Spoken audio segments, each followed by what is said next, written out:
But last time, you guys continued your way through the Cult of the Dragon dungeon. You guys traversed more throughout the dungeon. You learned more of. Let's see. You faced an interesting puzzle that changes the color of water. It started out with red, and after picking around and investigating the large dragon statue, you're able to find a switch that turns the water blue, which granted some healing properties. You guys fought many cultists and cults of the dragon,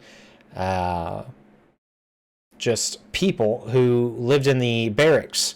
You guys kind of made your way in with a horde of zombies, kind of getting the surprise off on them before attacking and taking care of everyone there. You guys then ran down these long hallways and made your way into a jail where you faced off against a draconian dreadnought who seemed to be the jail master. You took out some drakes and freed some prisoners who told you that they heard some very loud noises from nearby. They would drag them out one by one, and at one point there used to be many more of them. However, it seems like a lot of them have never come back, and they said shortly after they were drug out, they would hear very loud noises. They weren't quite sure what was going on, and whatever it was, they just didn't want to be involved. So now you guys have just taken care of all of the enemies in this jail. You guys are here now. You guys have a few different areas that you can go that you haven't checked out yet. You can continue down this hallway. If you're looking at Roll20, I'm currently clicking. You can continue down this hallway, or you can continue. You can go back through the barracks and go through one of the doors that you had missed. You left your zombies kind of there to barricade. And then there's also all the way up at the northern end of the dungeon that you have yet to explore as well. We did also take a short rest, so if anybody needed to roll and didn't roll. That is true. You all contemplated and decided, hey, we got to rest. We'll say, I think if we don't go up to that backtracking to that place that we completely passed, all at the top, if we don't go there now, I don't think we're ever gonna go there. So, well, I mean, it's on the way out. Go back, or we just go up on the way out, right? Well, that's if we come back through all this, or if there's an exit at the end of this. I don't know. But it's up to you guys. We could go back, or we can just keep going forward. We are all the people that have 100 hours in Skyrim without getting to the next to the main quest, stage 3.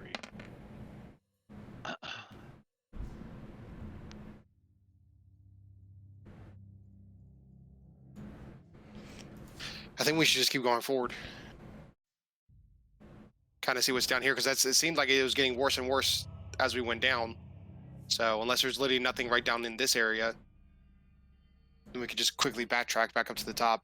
Either way, I think we'll go through everything, even if we do find an exit. Because the only reason I would say we wouldn't go through the go back is if we had the prisoners with us, but the prisoners have already left.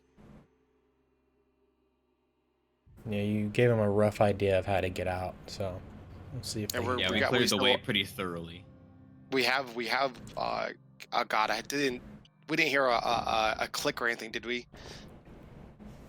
A click?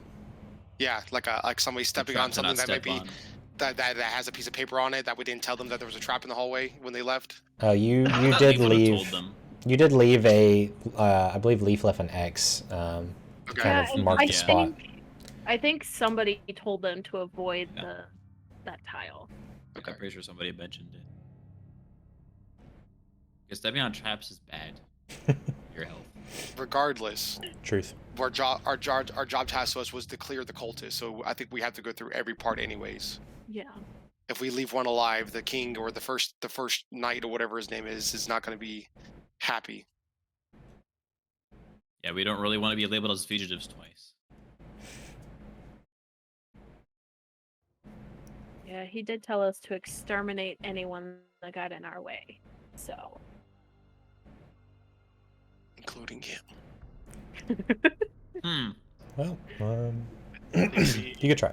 Cal would happily take out anybody of nobility. Yeah, I'm I looking definitely. forward I to vote the we moment, go. But definitely, I would like to circle back to that, regardless of the time it takes if we have the opportunity.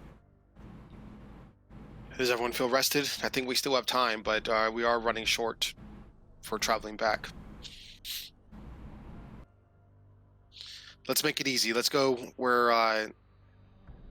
Let's just take a quick peek through that door where the other 3 zombies are at, and let's just start clearing. Then let's go down, then go up. If that's good with everybody. Sounds good. Oh, I was talking about going down and keep pushing through here. Yeah. Okay, we can. Regardless, I want to check out that room too eventually, because like I said, Yeah, we got to check out everything. But I like the hallway might be the last big area to check out, and might be a dead end. We can just go back from there. Not to metagame or anything, but just kind of got a feeling that this might loop. It could. It's all right. I have just Either way, we got stuff to explore on both ends. You know? Yeah. Yeah. It's a win-win either way.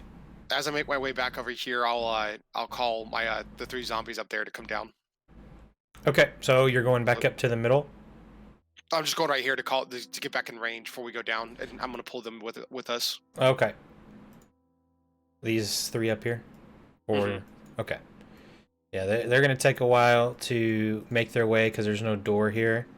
Yep. So it's gonna take a little bit. You guys just want to wait for them?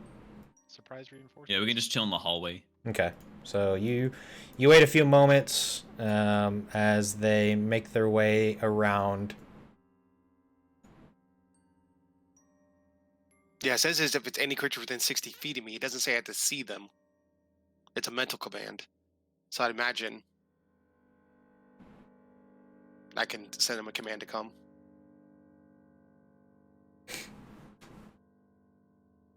Because it's not like an upper or lower, right? Everything's like stagnant. We didn't like go down a level or anything, did we? No. Yeah, everything is on 1 floor. Okay.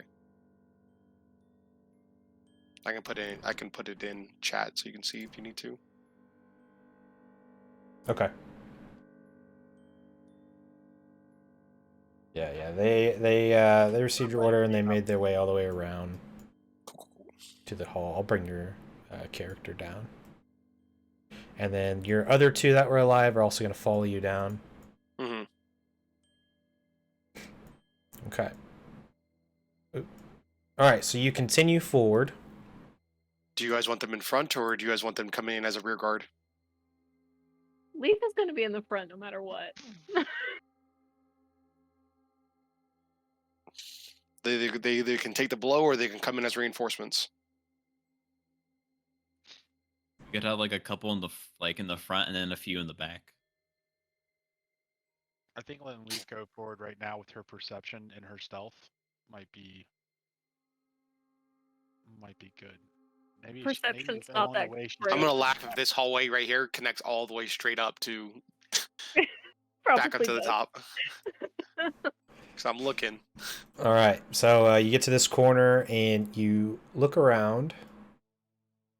I guess put it right there. To find a door. Another door. All right, I think at this point we know the drill. She's gonna go on whichever side of the door opens and peek in, see what she can see. So something you notice about this door right off the bat, though, is that it's connected to a much darker stone than what you've seen before. It's very noticeable. It almost looks cracked and rugged compared to the stone on the other doors that you have seen before. This is a two-door, double door into whatever this next room is. It just seems like the walls connecting to the doors, they are much different compared to the walls that would be connected to the doors previously.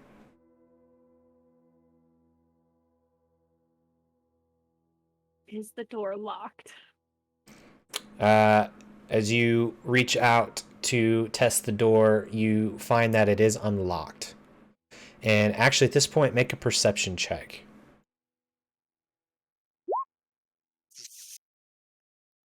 Nice. As you get closer, you hear what sounds like chanting inside.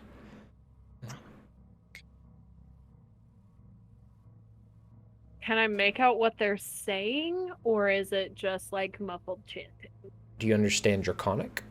I was saying, I have a feeling it's probably in You Draconic. just hear what sounds, it's kind of muffled, but there's some sort of chanting going on, and as you try to understand it, it doesn't, it's not clicking to you, it's not making sense. We all hear it, or just her? She's closest, so she could kind of make out words, but the rest of you at this point, as you're standing there listening, you do start to kind of hear as it begins to grow slightly louder. It's at this point that, for those that do speak Draconic, you almost pick up a word or two, and if you got closer, you might be able to hear maybe a little bit more. I'll get just a tiny bit closer, like right behind Leaf, just so I can take a Leaf listen. is gonna check the door and make sure it's not trapped. Okay, make This thing's a little fishy. a little investigation. We're still wearing the robes of the people, right? Are you? Did we? Didn't we put on some robes earlier? I don't remember us putting on robes. Don't Okay. think we We did. dressed I up- think I thought we did talked for. I about thought we it. did for one part of the dungeon. That was like I the very thought we first tried to at the part. very beginning, and then it didn't work. Yeah. Yeah, at the very beginning, I think you did try, but you got caught. Yeah. Am I able to hear exactly what words they're saying? Are you getting up a bit closer?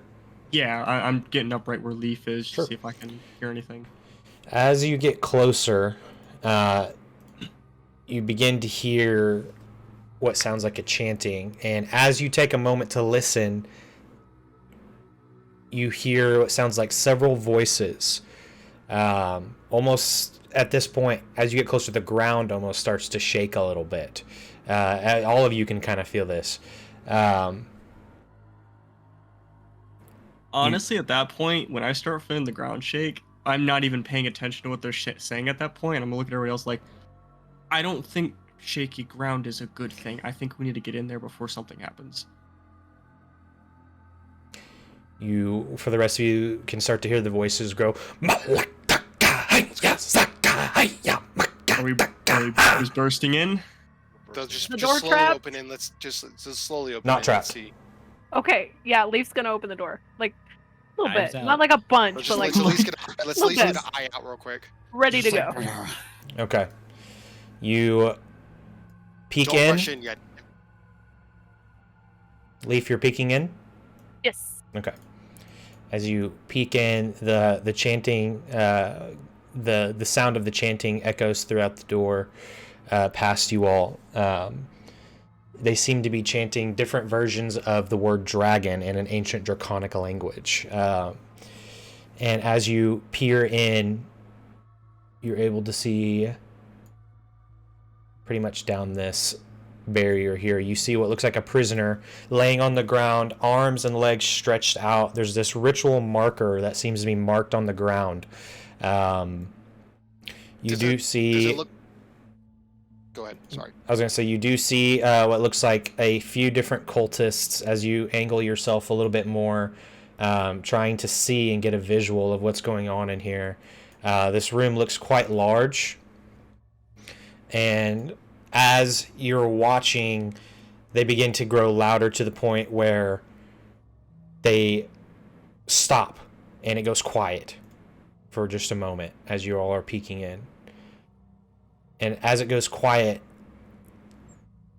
you then begin to see from each what looks like this green glowing light begins to protrude from the front of several what look like cultists, as it begins to form and shape, you begin to see a light shoot from each, what look like several different cultists in the room, directly into the prisoner. Counterspell? Anything? No. That won't work. Would Leaf be able to get a direct shot at the prisoner? You've got this guy in your way, but you could. Can I see into the room? Yeah, you would be able to see more off to the left side of the room. You can see these large green. But can I see that it's like there's like an area, like it's like a bigger area? Like, can I see like there's a like it's not like a circle, but it's like a, multiple people. So this is kind of what you're able to see with peeking in through the door.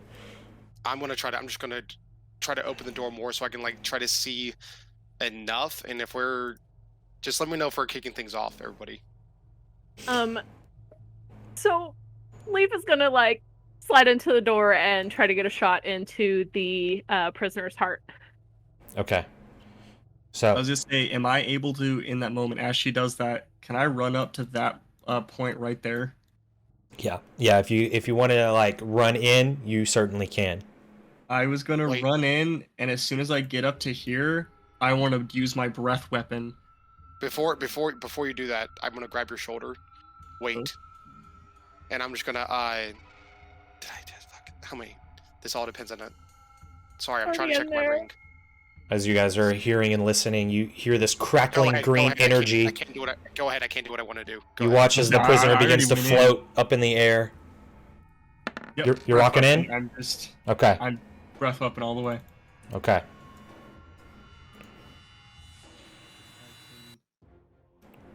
All right. Leaf's going for the heart. Or neck, or whatever will kill this person the fastest. So, as you guys enter the room, this is what you see. We'll do those attacks and stuff in just a second. Let's see. I think I might do... That's the prisoner, right? This one? Yep. Okay. I'm going to do my 30-foot line of lightning. They need to make a dexterity saving throw? Okay. I'm just getting the map kind of opened up here.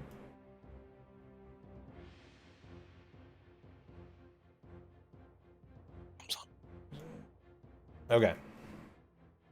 I do dagger.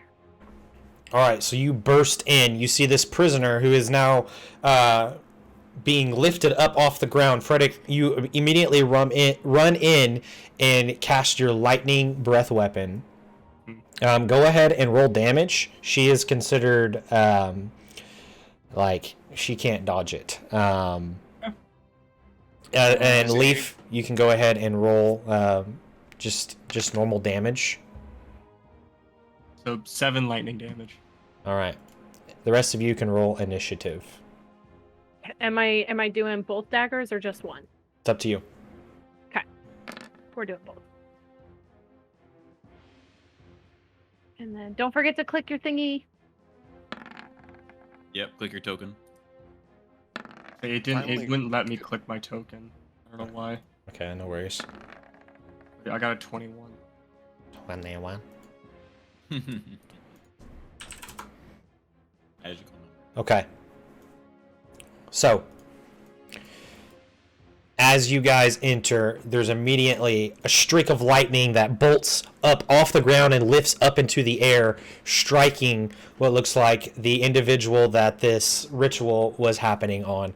At approximately that same time, 2 daggers flying through the air, nailed straight into the neck and the chest of this prisoner. The green channeling energy from each cultist is beaming into this prisoner, and as you do, you begin to see that this prisoner's body begins to shape and take a different form. You hear a scream from what sounds like a woman who this person is, as the blood begins to pour and the lightning damage seems to have worked. However, you see as she begins to grow large. As you all kind of stand there watching for a moment, you then hear a loud guttural what sounds like no more of a high-pitched scream from a woman, but almost like a something very unnatural. As the prisoner is lifted higher and then dropped on the ground, there's almost like a moment of seizing as all of these people are completely ignoring you. Let's see.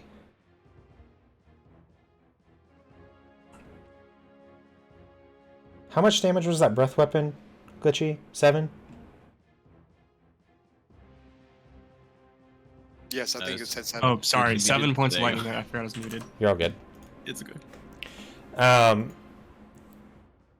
You watch as what looks like the person is currently seizing on the ground, and I'd say all of you are able to kind of see this. However, she keeps growing to the point where she's no longer her original self.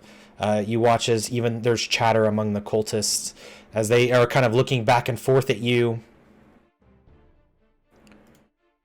Oops, let me move this. You see this foul creature arise from the middle.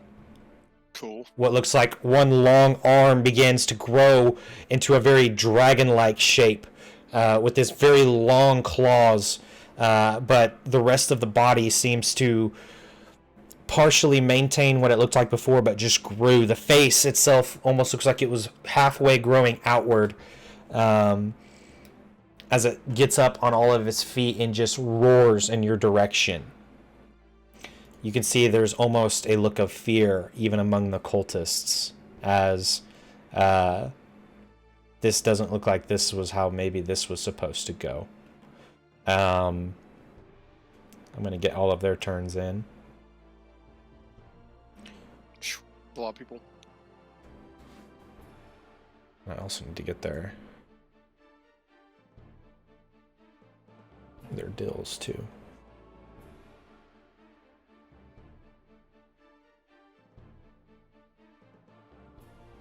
You see at the very back of the room, there are two what look like drakes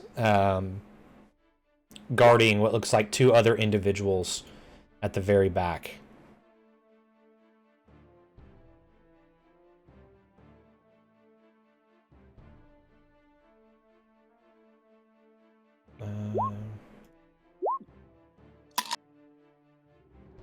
Okay, let's see.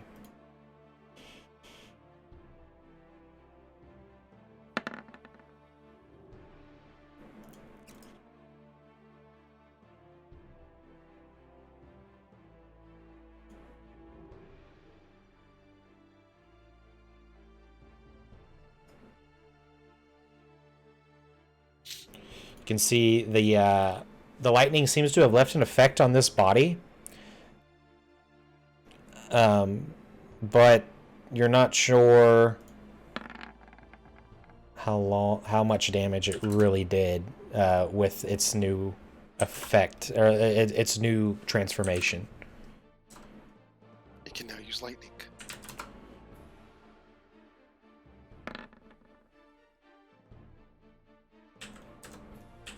Okay, I like these little rolls.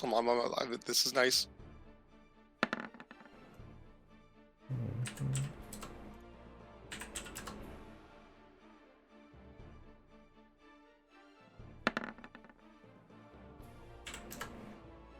Okay.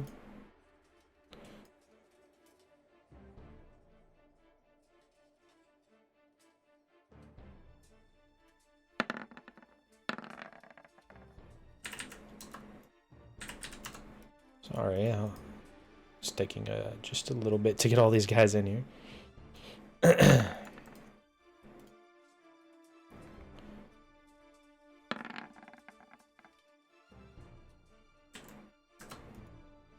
Okay. All right. So, as you guys enter, you do see this large creature. The cultists are looking back and forth. Some of them seem a bit distraught. Some of them don't, almost look confused. However, they all kind of turn their ways towards you as this large dragon, half dragon, half human creature is like looking at the cultists and kind of roaring at them. It seems like this thing has kind of gone berserk, and that it's, you almost don't even know if it's even on their side. Corin, you're up first. Bonus action, pull my zombies closer. Okay. I want to say to anybody in the group, let's try to take care of the cultists. This thing might do damage to them, and I'd rather not fight both of them at the same time. And then I'm going to try to cast what's it called? I'm just going to cast a chill touch on. Let's go for this guy right here. Okay. It's a 60-foot. Yeah, it's 120, I believe. Okay. For chill touch. Yeah, 120 feet. All right, go for it. Also, I did forget to mention the ground is still it's glowing right now as well. Okay. 13. 13 hits. So you hit him for 10 points. And he can't heal until my next turn. Okay. At the end of my next turn. Well, that's actually enough to kill him. As you send a chill touch, he's kind of looking, and immediately this cold kind of runs up his veins and up his neck. He falls to the ground. Frederick.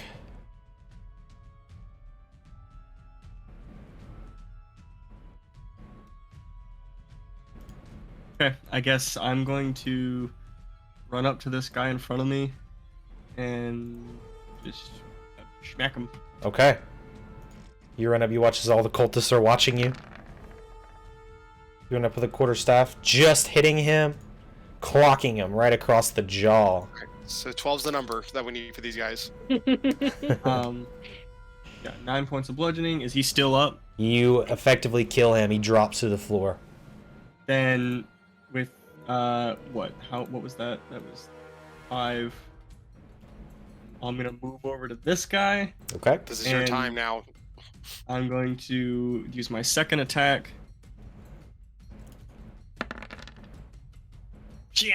Ah. A natural one. As you swing, this guy watch you just clock his friend, so he watches it as it comes his way, and he dodges easily out of the way.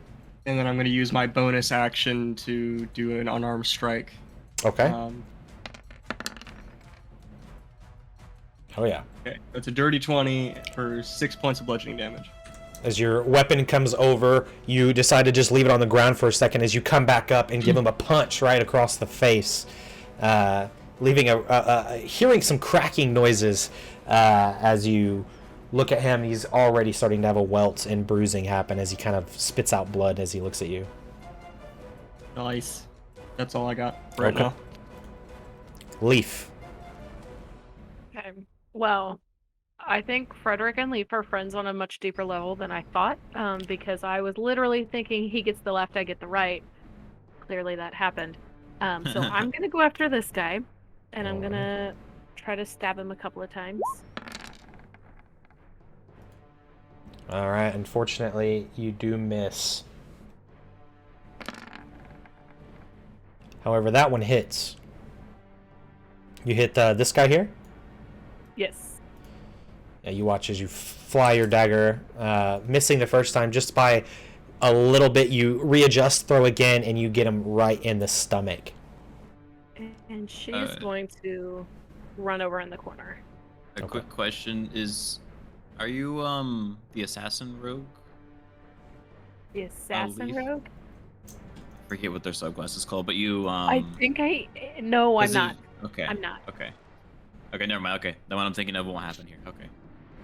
They get to do sneak attack bonus damage against people who didn't take first turn of combat. They didn't take their turn or something like that. But if you're not that subclass, then we're good. A thief. What thief? Oh, thief's cool. All right. Is that all you're doing, Leaf? Yes. Okay. Next up will be a couple of these cultists. So the one you just threw a dagger in, you watch as he kind of looks up. He looks back at his, what looks like maybe the leader. He looks back in this direction, pulls out a scimitar, and runs up to the creature. as he runs up to the creature, you hear another one yell, "No, wait!" And there's this energy that courses through him as he steps onto what looks like the ritual emblem that is on the floor. As he does, you watch as his body pretty much, it kind of almost like he got struck by lightning. He seizes up for a second, and then he turns his head, and you watch as his entire body turns to ash. And he disappears. I'm very glad I completely. didn't go off and start attacking that thing, because I was very tempted. It seems like there's this green-purple energy that coursed up through his body, and just in an instant, his entire face went from this green and purple to this very decaying brown as his body just decays into a pile of ash on the ground. Which one just turned into a pile of ash? The one that I turned my dagger at. Right here. Okay, that one. Okay, gotcha. It wasn't appearing on my thing for some reason. Yeah, I deleted him. He disappeared on mine too. Okay. Oh yeah, because he got deleted. Yeah. He's completely gone. We don't need piles of ash anymore. Just a pile of ash. And as this happens, the large creature kind of just looks down for a second at that. The next cultist now, this one being the one that yelled, runs over to this table and starts. Oops. Let me see if I can grab him. There we go. Runs over to this table. It begins to look for something. It looks like he's trying to grab a few things. He's trying to do something. That's what he spends his turn doing. Do you have a question? Is the giant monster thing touching any of the stuff, or is it in a little clear spot, or? No, it's touching different parts of the ritual emblem. Okay. All right, Cal. All right, so. By the way, these are pillars that go to the ceiling. Cool. Okay. That's what I thought. Cal's gonna scooch just over here so I can kind of get a better view of where everyone and everything is. Okay. And so currently, big feller here does he have a hostile stance? It seems like he does. However, you're unsure of whether he's hostile towards you, towards the cultists, or if he's just kind of gone berserk. It's hard to tell. He's looking back and forth among the cultists, kind of roaring at them. Every once in a while, you'll just hear it roar as it almost brings its hand up. It's now transformed green hand, and then it's just looking around. Okay. All right. So in that case, then I'm gonna be using a 4th spell slot here to cast Ice Storm, and I'll be targeting on the top 3 cornered cultists in the right here. I'll draw the shape for it and drop Ice Storm in the chat. Woo! I'm gonna aim it like this. It should be a 20 by 20 cube, 40 feet tall.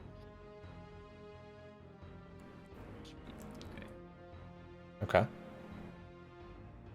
I won't be able to hit all 3 of them, but I can hit these 2 guys. I'm gonna keep it just out of range of where the big guy is, just to not make him mad. Okay. They both fail. So just these two here, yeah. Oh, it didn't show the text for it. Can you guys see it now? Oh, Yep. I do see it. Okay. All right, yeah. So dexterity saving throw. Sorry, I meant to say that. They take 9 bludgeoning and 15 cold if they failed the roll for that. Okay. And until the end of my next turn, this is going to be all difficult terrain because of all the ice that came down. And this also triggers my wild magic, because I did have wild magic active. Okay. Last session. Oh, that's right. I forgot about that. Yep. Uh-oh. I had the Okay. icon for it. Here we go. All right, so you're rolling the You D100. can't lose any more hair, so. Yeah. That is true. I keep forgetting that you're bald. I'm bald now. 78. That's a first. Okay. 78. So as you cast Ice Storm, you all see this ice storm happen, and as it happens, you watch as immediately these 2 cultists almost freeze as statues in place, as some of them from the bludgeoning just kind of break off, but they're basically ice statues in place now. And you look back over at Calter to see a sheep in his place. What? I mean, You now see a sheep. Calter, you've casted polymorph on yourself. Jeez. How much damn health does the sheep have? What is the? But we don't know that though. We don't know that. No, didn't you polymorph before? bah.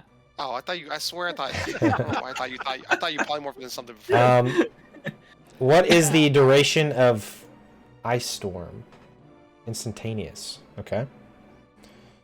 All right. So, you haven't used polymorph before. This is uncertain to all of you unless you know what polymorph does. You're not exactly sure how long this effect is going to last. Yeah, you are currently a sheep. Ah. Yeah, I'll get a sheep on. Let's see if I can find a sheep to throw out there as your new token for the moment. Yeah.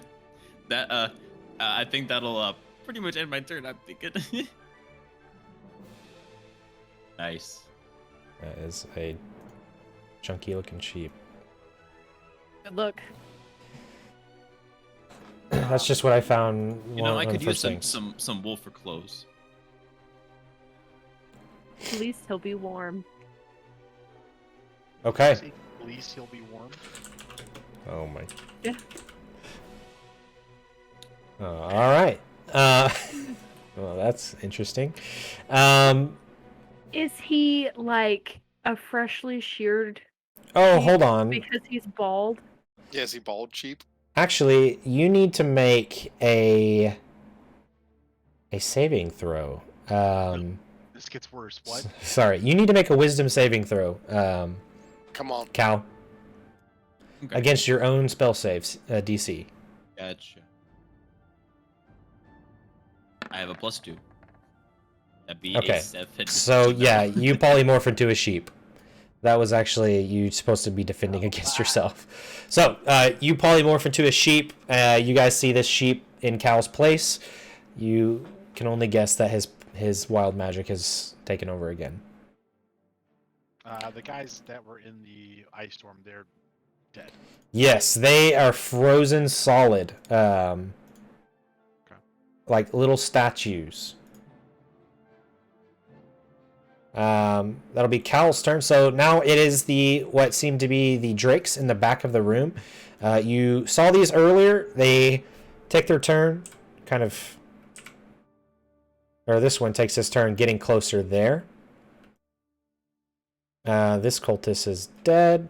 All right, so now it is this cultist's turn. As he looks at you all, you see this one yell to Frederick and to anybody that could hear, which would probably be Frederick, Cal, Leaf, and yeah, you guys will all be able to hear. He yells to Frederick, "We've got to stop the transformation! Don't!" As he sees you're fixing to, attack this guy again, presumably. He begins to run around away from you. He gets to about right there, realizing he's stepping into the ice storm. Which it's just difficult terrain now, right? Okay.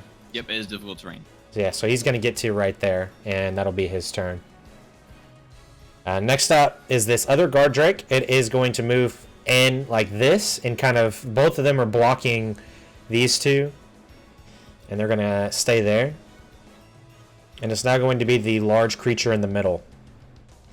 As it looks around and it hears the yelling, it kind of eyes the one that yells and then looks back towards the direction of Frederick and the cultist.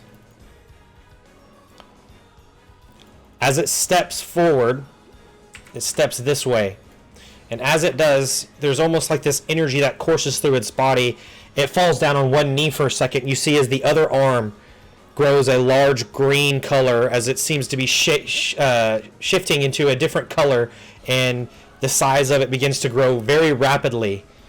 It roars again at you, but its body continues to stay the same. it looks at this first cultist and is attempting to use what looks like it's now long claws to attack it. And it does. You watch Frederick as right in front of you, this large, what look like long swords for nails, slice down and completely rip through this cultist as he falls to the ground.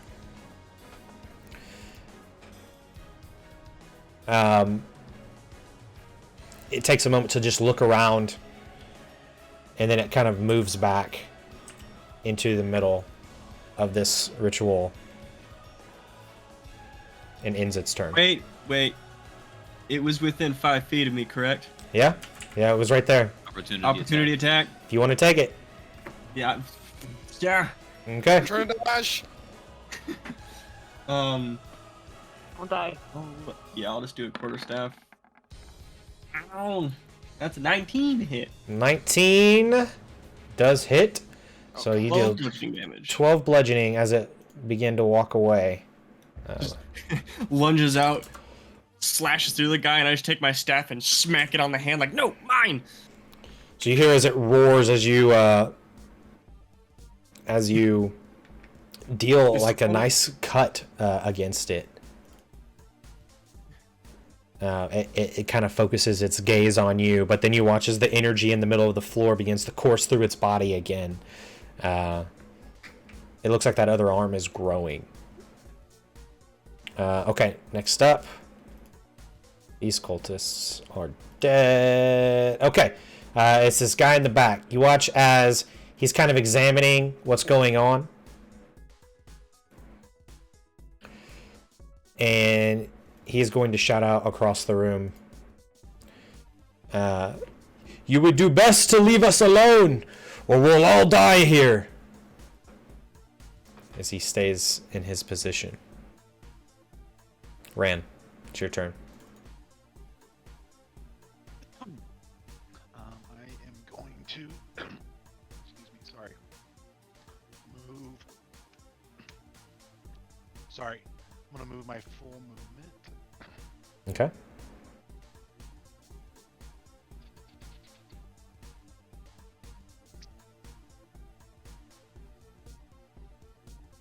To here. Does that give me... If I move to this, right next to this bottom right pillar, will I have a line of shot on the guy that's in the rough terrain? Yes. Well, actually, he's hiding behind his frozen friend. Okay. I would say he'd probably have half cover, which gives him a bit of a bonus, but you could try. I'm just going to move right there. Okay, let's actually make that happen. I am going to bonus action cast Spiritual Weapon. Okay. I am going to put it... Is this square here, is that in combat? Would that be in combat with the large creature? Which one? This top right of the purple stuff. Like right there. Oops, that is not. Yep, that's square. Yeah, that would be within 5 feet of the creature. But yeah, I'm just because of the way the circle is. I just want to make sure what he is occupying and what I would be within my reach. Yes, I'd like to put Spiritual Weapon there. Okay. And I will take a crossbow shot at the guy at the table. Okay.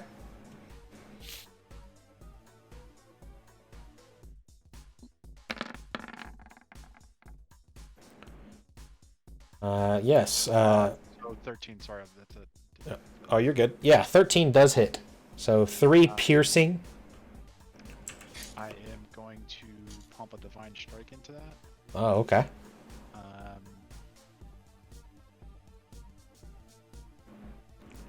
that's 1d8. Oh, very nice. Nice. So you fire a light crossbow, and as it's flying, it almost slows down for a moment for this divine energy to pierce through and strike through this guy. As he's kind of going through, he gets hit, and as he does, he was trying to grab maybe an object or two off the table before he just slowly falls down. You hear what sounds like glass breaking and shattering as he falls down to the ground. Awesome. Perfect. That will be my turn. Gotta move him to put the X. But yes, he falls down, bringing almost the whole table with him. All right, next up is the guy at the very back, next to the guy who yelled at all of you. He appears to... Oh, crap. I accidentally exit out of his stat block. He appears to look like a Dragonborn. And you can see he pulls off a large great axe off of his back as he makes his way forward into battle.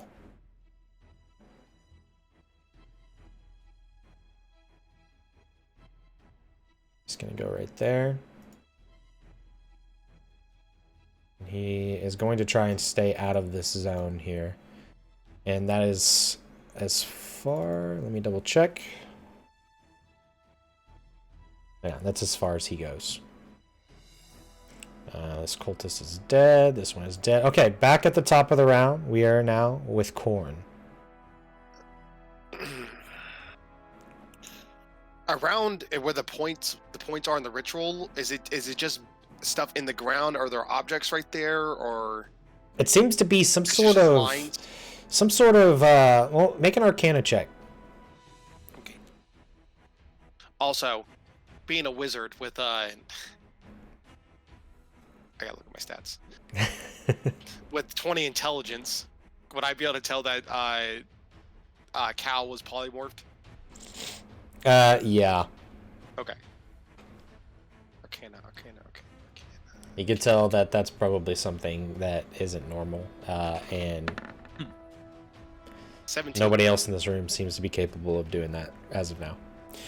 17. You scanning the floor really quick and looking for what this could be. This is some type of ritual, like rune, and you're unsure if what it's doing is giving power or if it's absorbing power or really the purpose of it. However, it's playing some sort of role in how this large creature is currently like alive. Like it is still active, it seems.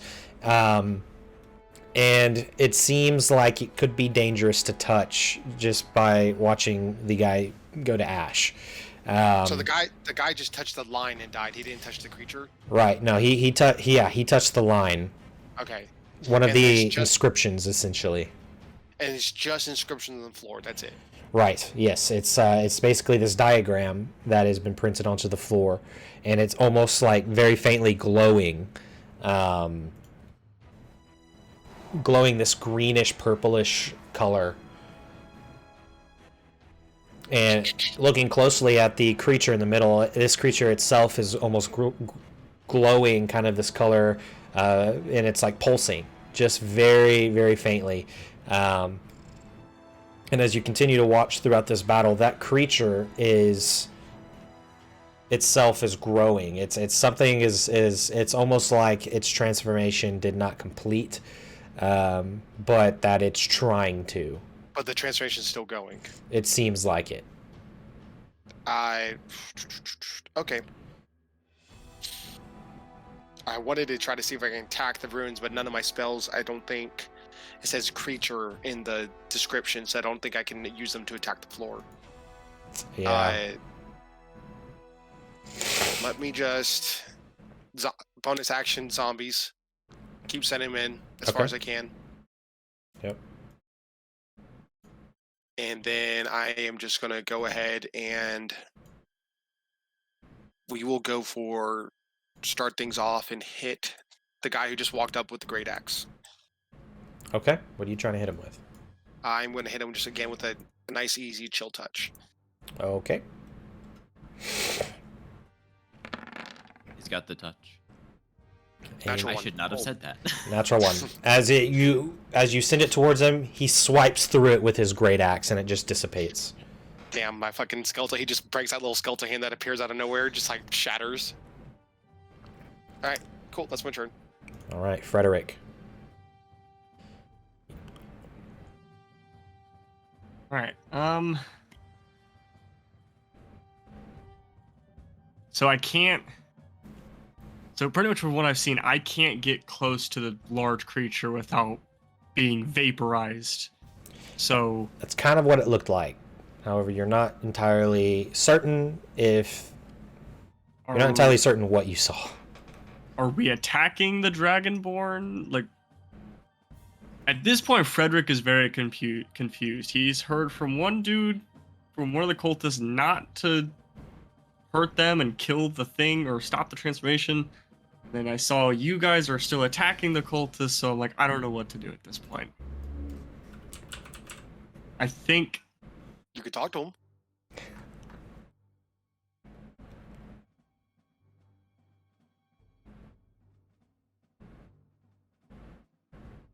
Frederick's gonna hold his action. Okay. I'm gonna hold my action for now because Frederick has no idea what to do at this moment because he can't get close because that's his whole thing. He can't get close, and he doesn't know if he should attack the other guys. So, yeah. Okay.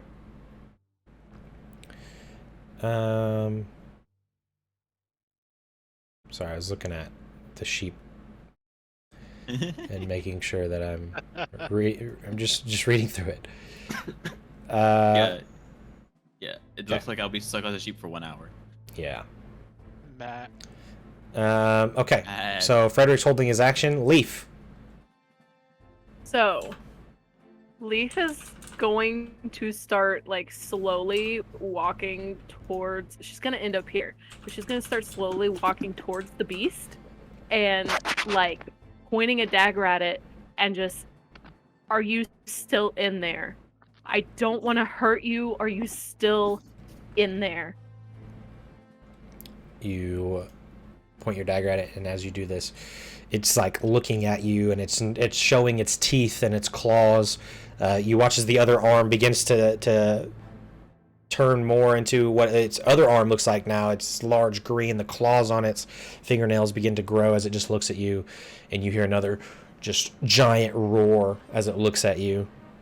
But it's not. It doesn't seem like it's trying to charge or anything. It's staying in its little zone here.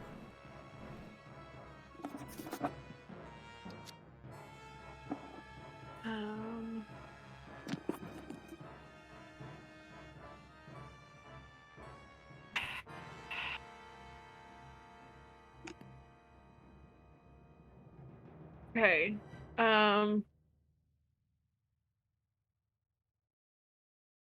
Gonna take. What's my thing? 25. Okay, I can take one more step. She's gonna go right here, and she's gonna keep like looking at the giant beast thing in front of her, and like, please don't kill me.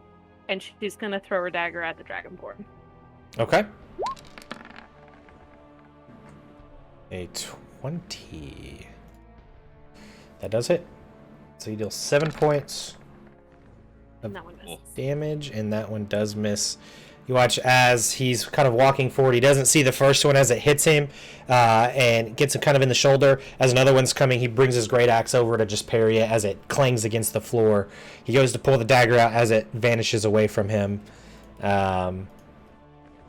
Seems like he's maybe disgusted with this action.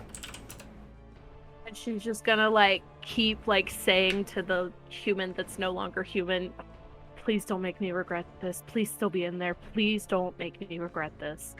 And stay where she is because she can't move. Okay.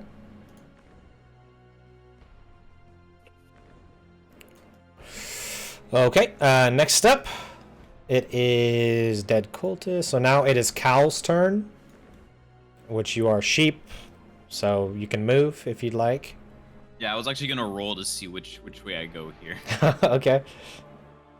Your snowstorm, I think, does vanish. Yep, the difficult turn will go away next time. As it begins to melt.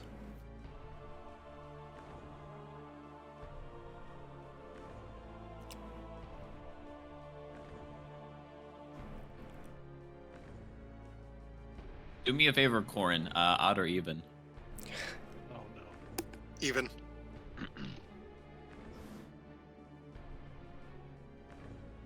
Okay. All right. So I did pull up sheep just to see how much they can move, just so I know how much movement I have, and I have 30 feet of movement, so I have normal movement. That keeps it really simple. Sheep can move farther than me. Dang. But yeah. The sheep is gonna run towards the table. Okay. And that'll be my turn. Just let it bah. All right. Next up, one of the drakes begins to move in. Let me get its stat block. Okay. Let's see. So 5.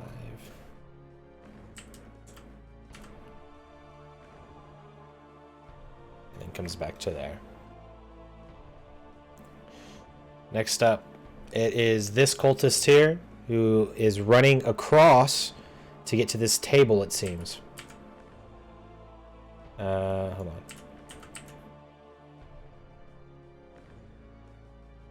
And he begins to sweep the table, looking for something.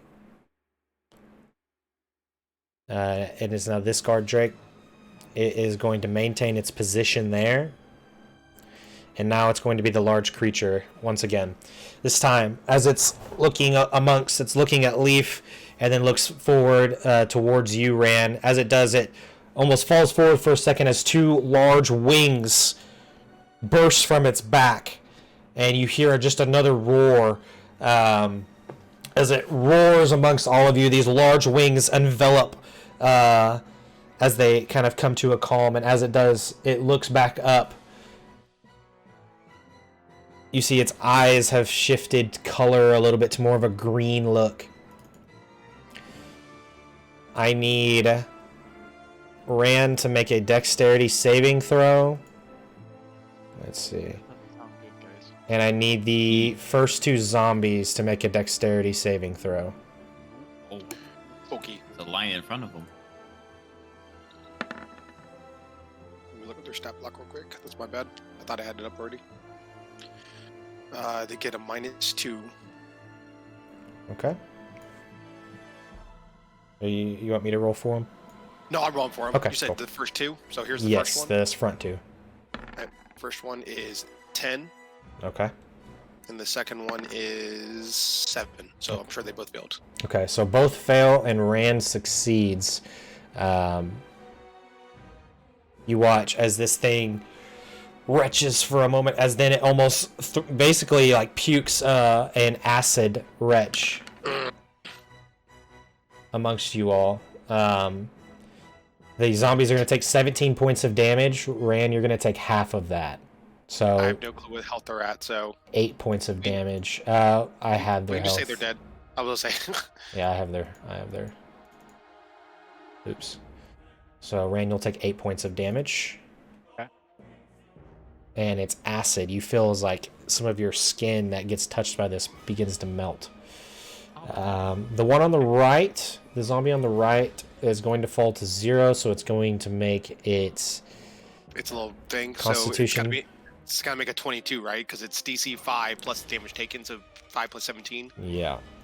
Okay, That's- it's not impossible. Hold on, I got it. I got a +3 to Constitution. Yes, they do have a +3. 15, so no. Unfortunately, this one does fall to the ground as the acid begins to eat away at the rest of its flesh as it falls to a pile of bubbling flesh. This other one is still alive. It actually had 30. Yes. So, 13 health left. Okay. yeah. As it begins to eat at its flesh, it kind of looks at you with its now large enveloped wings. It seems like this transformation is continuing in a very abnormal, unplanned way, it seems. That's going to be his turn. Its turn, I should say. Next up, it's the Dragon Fang as he takes a step forward. And he yells across the room, "You must all want us to die, and I suppose then that's the route we'll take. He says, but I'm not dying for free here," as he then wings spread out on his back. He flies 30 feet up into the air. You start to look up and realize that the ceiling of this place is much taller than a normal ceiling.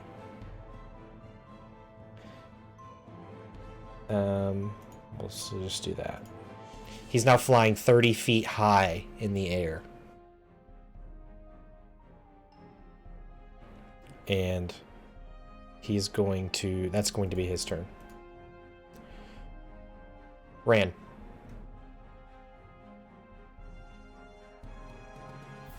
So everything that's happening in front of me, does this look like it's a magical thing that's going on with this creature and that space? You from what you saw it happened, there seems to be some sort of like a magical effect is taking place, and you're not sure if it's still the magic that's doing this, or if it's the effect. I'm gonna try to spell magic at level. A level what? Level 4. Okay. Could you put that in the chat for me? I cannot because I don't have it added. Okay. It's one of the available spells. I can copy and paste it though because I do have it. I looked it up. Okay. All right. Let's see. So you have 120 foot. What are you targeting? I am targeting the space in front of me, basically. I'm targeting that ritual space. What looks like the ritual space. Okay.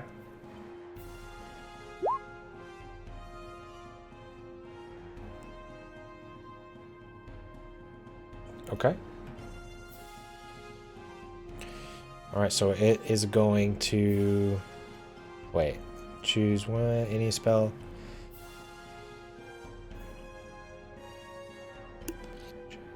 Okay. So I need you to make an ability check using your spellcasting ability. I believe, or it does the target. The DC equals 10 plus the spell's level, so 14. So the target's got to. Yeah. Okay. Okay, so this is what happens. You cast a spell magic, and as you watch as almost the energy meets the ritual on the ground, you watch as the ritual, the emblem on the ground itself begins to almost fade into a normal color. There's no longer this glow that seems to happen on the ground. It seems to just now be what looks like what maybe was colored on or marked on. It's no longer glowing. Okay, so that at least gives Frederick some space to roam. For that whole area, or just for that point It seems like it kind of moved over the entire ritual space. Okay, cool. I just want to make sure. We'll say, if not, just 7 more times each point. No, that is a 3rd level spell that I casted at a 4th level slot. We don't have slots for days.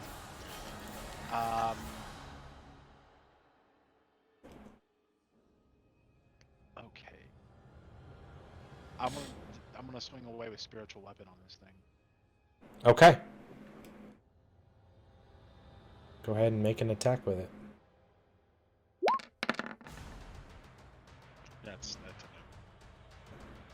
Yeah, unfortunately, your spiritual weapon, as it hits against this creature, it almost hits what looks like some of this new scales that seem to be almost like plated, and it just kind of tings off of it, unable to really make contact.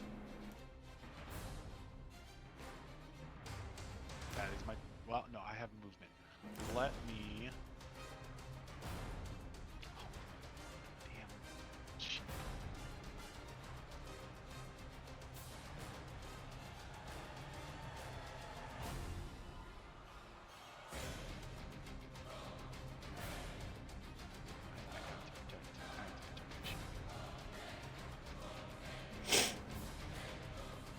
That is my turn.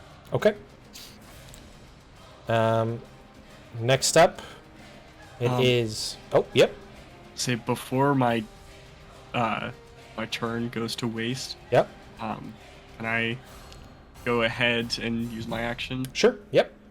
You're Okay. holding it.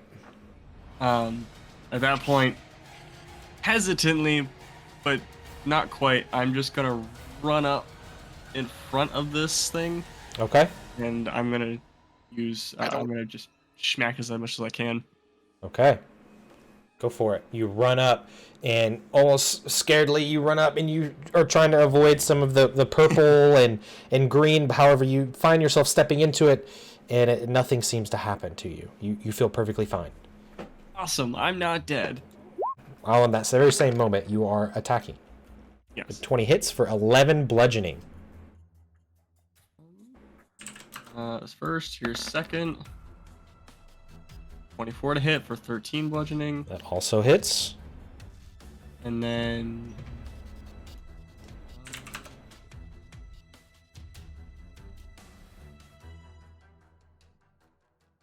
still getting used to being a monk. Okay. I'm going to spend a key point. Okay. And I'm going to do Flurry of Blows, and each hit is going to be lightning damage. Okay. So the first one... oh, it was almost a natural 20. All right, a 15. It does hit. Awesome. And then second one, that's a nat 1. Unfortunately, that one does not. But that first unarmed strike was 8 points of lightning damage, not bludgeoning. Okay. And then that's it for my turn. All right, so you run up. You begin to smack 2 times with the quarterstaff, seeing as you leave some pretty good hits in on what looks like this very large creature. And then you pull your quarterstaff back in your left hand as you take your right hand and empower it with this lightning damage as you strike it. Seeing as the lightning courses throughout its body, it roars in your face, very unhappy. Very nice. It is now the Dragonborn's turn. It begins to move.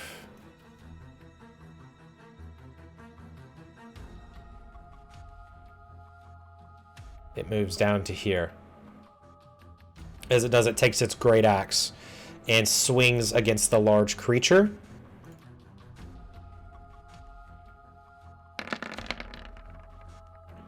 That's a lot of dice. And it does hit. It's going to take another attack against it. And it doesn't hit on the second one. I would just like to point out that every Yes, second roll that we exactly. have is a nat 1. I was gonna say, is that This an is true. advantage because it's engaged? That is weird. Well, it's not an ally. It's not an ally.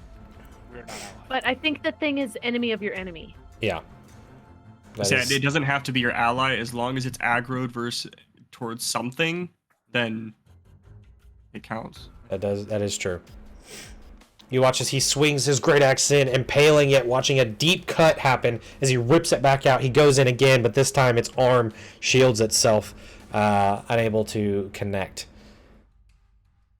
That is going to be his turn. We are now back at the top of the round. Corin. You're starting to see that this transformation is continuing, but even without lines? It seems like there's an innate magic that seems to be going on. You're not quite sure exactly what the ritual emblem or circle is doing at this point, as now its chest begins to grow even larger. This creature is starting to take up a bit more space. Can I yell that out? Yep. Just say, like, it's still transforming, and I'm just going to send my zombies again. I don't think any of them can reach this turn, correct? They can only move 20. They could get close, but not quite. Okay, eventually I want to try to get one next to, on either side Okay. of Frederick, if I can. Basically just try to surround this thing.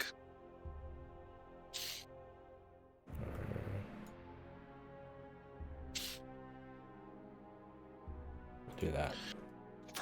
Oops. Okay. We'll say they get to there.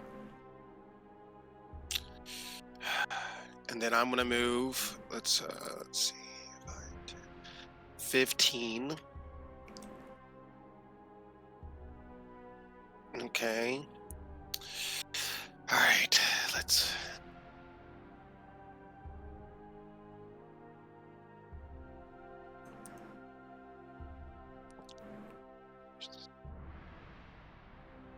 How much health does a sheep have? Don't want to waste it. The answer is a number. It's very, between yes. 1 and 1,000. it's very Don't tell unfortunate. me that. I don't want to waste a spell. All right, fuck it. I'm gonna cold touch the sheep. Cold touch the sheep. Chill touch. Sorry, excuse me. Chill touch the sheep. Oh, okay. Okay. Go for it. I'm out. I suck. You miss the sheep as Cal is currently just walking by. You just missed the sheep. Oh, just trying to get all hands on deck, and that's the end of my turn. How many nat ones has that been so far? Like fifth, fourth, something like that. Yeah, it's Literally pretty every ugly. other Oh my roll, gosh. except that was 2 in a row. It's I'm not not a doing good chill night. touch. This session. I'm not doing chill touch. Chill touch is not my friend right now. I have plot armor, guys. It's Alright. just made of wool. Frederick. Okay. I really don't. Yeah, I'm just gonna do the same thing. So two attacks with the quarterstaff. Okay. That's 11 to hit. I don't think that hits. It does not. Dang it. Second attack. Yeah, that hits. That should hit. That's 11 points of bludgeoning damage. I'm gonna spend another key point, and I'm gonna do 2 unarmed attacks, both lightning damage. The first one, that's a nat 20. A natural 20. Okay. So that should be. Oh geez. What is it? It's because we said we're doing the full damage and then rolling, so it should be. Yes. So whatever the damage is, it's a D6 plus 4, correct? Yeah, so it should be 6, so 10, and then I'll take. It looks like it rolled a 4 for me. Unless you want me to roll again, it's up to you. Yeah, we'll just take that first Okay. roll there. So 14 points of lightning damage, Okay. and then the second punch, 17 hit with 10 points of lightning damage. Okay. Just over and over again, just lightning like shooting off of his fist as he punches this thing. All right. How do you do this? Nice. What? We're not done yet. We're not done yet. What does this look like? Oh, okay. Oh, geez, I was not prepared. I thought we still had like so much. We do. Oh, I- I was about to ramp up the damage. I mean, true. Like it was about to be real. I want to say I do a quick uppercut with the first lightning hit, so shock of lightning into his lower jaw. I reach up and I grab his jaw, like in his mouth, grab it, pull it down, and take my fist and right into the side of the head, just lightning. Okay. You watch as this happens. He immediately falls to the ground, or it falls to the ground, and you begin to see that there was almost this tail forming on the backside of it as well. That this creature then falls to the ground and appears to be lifeless as it no longer moves. There's like this low, like internal guttural, almost like a belch of some kind that kind of comes out of it as it falls to the ground. The Dragonborn that was currently assisting you, and it kind of just looks over at you, and it's hard to tell by its expression what maybe his look at you is for. But he doesn't quite look too hostile at the moment. However, he is holding his weapon defensively. I mean, that's it for my turn. I think at that point, I'm just too focused on that. I actually killed this thing. All right, Leaf. There's a small shake in the ground as this thing falls to the floor.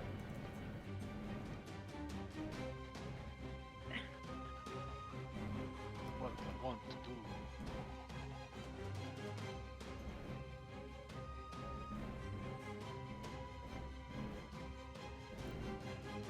So much pressure. Okay.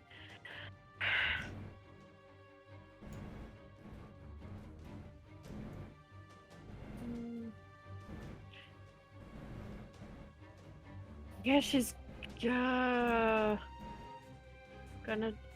throw her daggers at the Dragonborn again. Okay. 19 hits.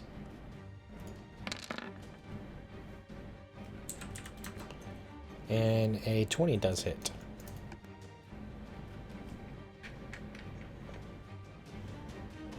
Yeah, that's my turn. Okay. Well, she's actually, she's gonna kind of like very sadly walk up to the dragon lady person thing. Okay. She didn't want it to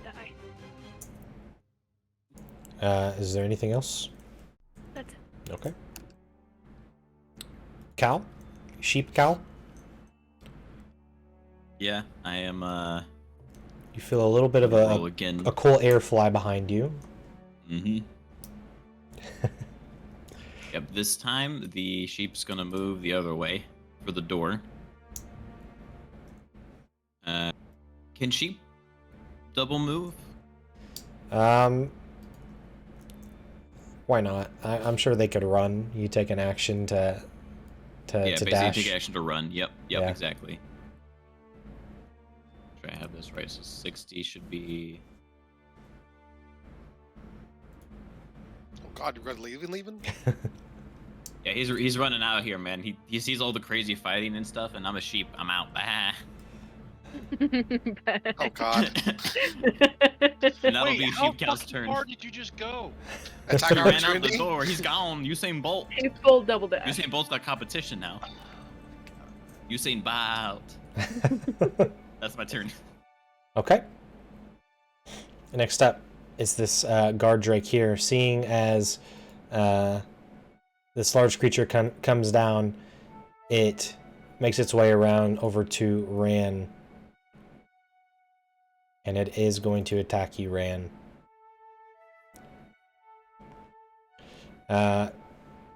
You watch as it attempts to bite you, Ran. Okay. A natural 1.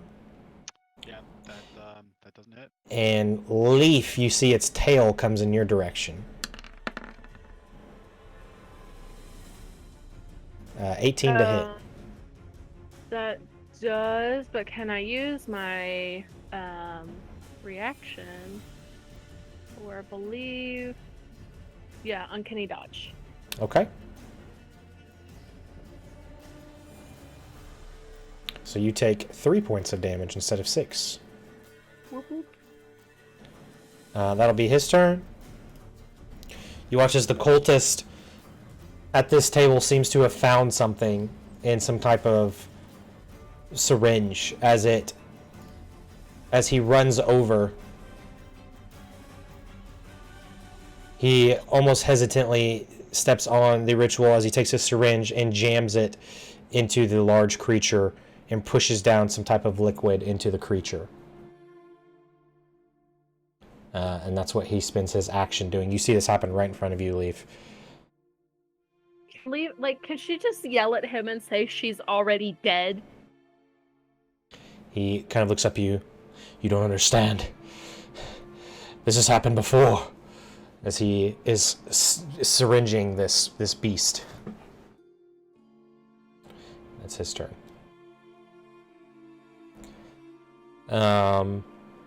Okay. Next up, it is this guard drake at the top. As it comes forward a few feet and stands its ground there.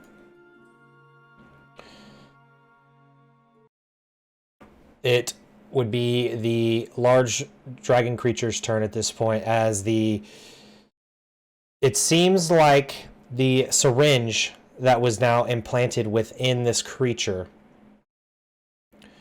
you almost see a breath come back into this creature. Nothing seems to happen on its turn here. It seems like whatever that cultist just syringed into this creature, it's either bringing it back or there's something else going on. It's now the Dragon Fang, who is 30 feet up in the air. He flies this way, keeping his 30 feet height, and he kind of, let's see here. He looks down on your group.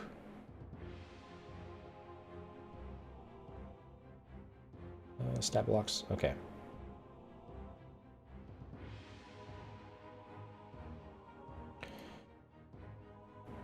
He looks down on your group, and then he looks back to you, Corin, and he's going to attempt to strike you with some sort of ranged attack. Okay.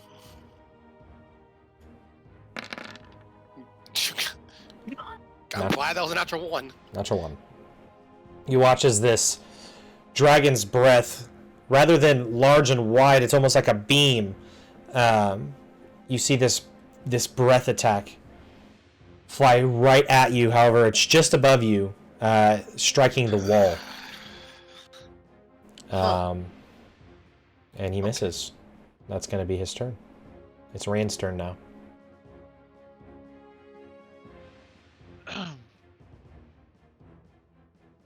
First off, I would like to use the Spirit Guardians. Spirit Guardians? Spirit Guardians. All right.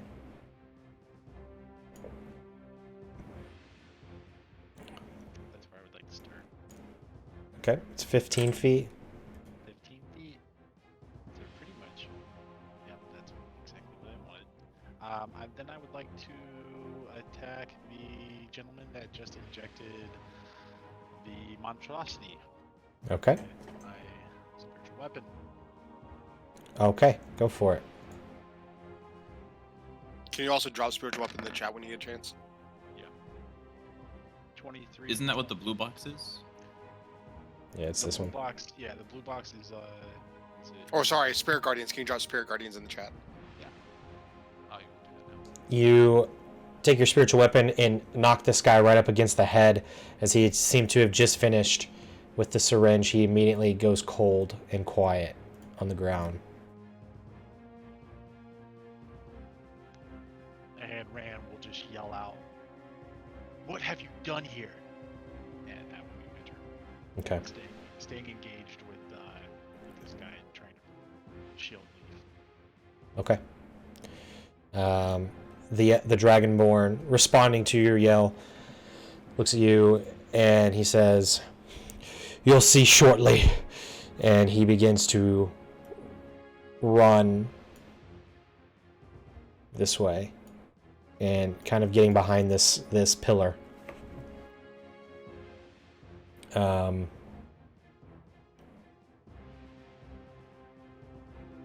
Let's see.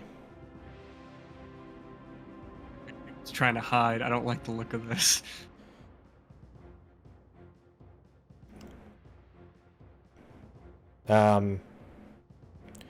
Okay.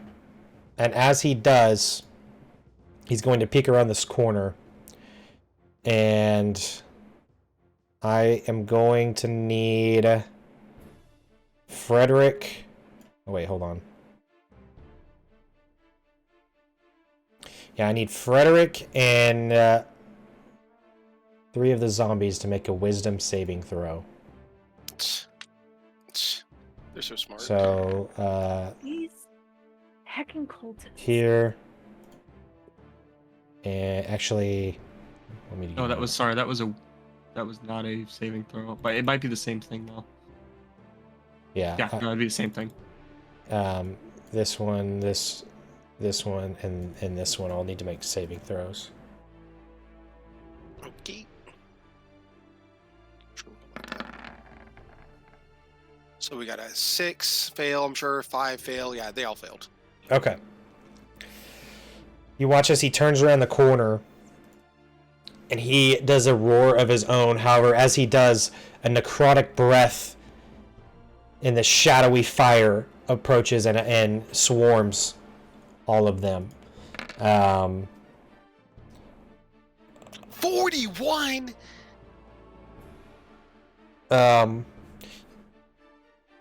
The DC was 15, so Frederick, everybody in that zone fails. Wait, I'm sorry. Cool. Let me. Okay. How are you looking, Frederick? I mean, I'm fine. Okay. It hurt, but I'm okay. Okay. Yeah, they don't make they're dead. Then. Hold on. Minus what? 41? You said? Yeah. Mm-hmm. I'm at 32 hit points, so I'm kind of okay. He kind of looks at you all. He's huffing and puffing as it seems like that took a lot of energy out of him. He's not a good guy. Back at the top of the round, Corin. All right, cool. I'm gonna look at the guy who just tried to hit me with that orb, hoping that the orb might not be able to go every turn, and I'm going to Scorching Ray. Okay. Also, I forgot to mention, Glitchy, Frederick is frightened of the Dragonborn now for 1 minute. Yeah. That means I can't move anywhere closer towards him, right? It means that you have disadvantage on ability checks and attack rolls while the source of your fear is within line of sight, and you can't willingly move closer to the source of your fear. So as long as I you're move here. If that's the case, yeah, I you will could, Scorching Ray. and he won't be in your line of sight. Okay, good. That helps. I guess I wouldn't. But yeah, you no, can't move. I'll stick with the Scorching Ray. Wouldn't be able to move towards him. All right. So 3 rolls, 3 rays. Make a range shot attack on a hit. The target takes 2d6 fire damage. So first one. Who are you targeting? The guy in the air. Oh, okay. It's 100. It's 120 feet. Okay, perfect. Yes, that one does hit. So 10 damage. Second. Okay, that's awesome. Natural 20. So Let's do max damage, and then the first roll. So 2d6 is 12. 12 plus 5, so 17. So 27 so far. Okay, go again. Nice. And then 21. So what I said, it's 27 last time. So Yeah. Oh, sorry, I said 17. No. No, you what said did we 20. say? You said 27. It's 12 So- plus so- 5, 17 plus 10, 27. Plus So 7 is 34. 34. Very nice. You watch Corin as these 3 rays, much bigger than what a magic missile would look like, begin to sear across the sky, and you watch as he doesn't quite expect this, as all 3 hit him, and he kind of loses his grip in the air for a moment, and he looks very, very, very stunned by that. Even like charred up some from the flame. He's still and then flying. I'm gonna move my character here. I've got the wrong token. I'm gonna move him here, and then I'm gonna move my zombie right here to stand in front of me, like in between these 2 spaces, as basically oh yeah, I'll just have him stand right there as like a zombie shield. Okay, you've got this one. Yeah, I think he can make it because he started here, right? Yeah, he was right there, I believe. So 5, 10, 15, 20. So I think I'm gonna put him right here. all right, Perfect. That's my turn. Frederick, you're feeling a little ill after that last attack. yeah, being attacked by this black flames and decaying bullshit. Yes. Looking off over at this dragonborn, just like blinded by fear. I close my eyes, I grab my amulet, take a deep breath, and I use stillness of mind. It takes one action, and I get rid of frighten. Nice. Okay, very cool. I am then going to take a couple steps back, just a little bit, take a couple steps back, and that's all I can do this turn. Okay. Leaf. Okay, Leaf is gonna pull out her crystal sword. Ooh, okay. She's going to walk up to the head of this beast and start hacking away. Okay. Go ahead and make an attack for me. You'll automatically hit. We just looking for damage. Oh, wow, that's awesome. That could have been used later. That's a nat 20. Does that include sneak attack? Later. I guess it would, yeah. I just want to get all this. Yeah, we'll make this like an attack then, like an attack roll.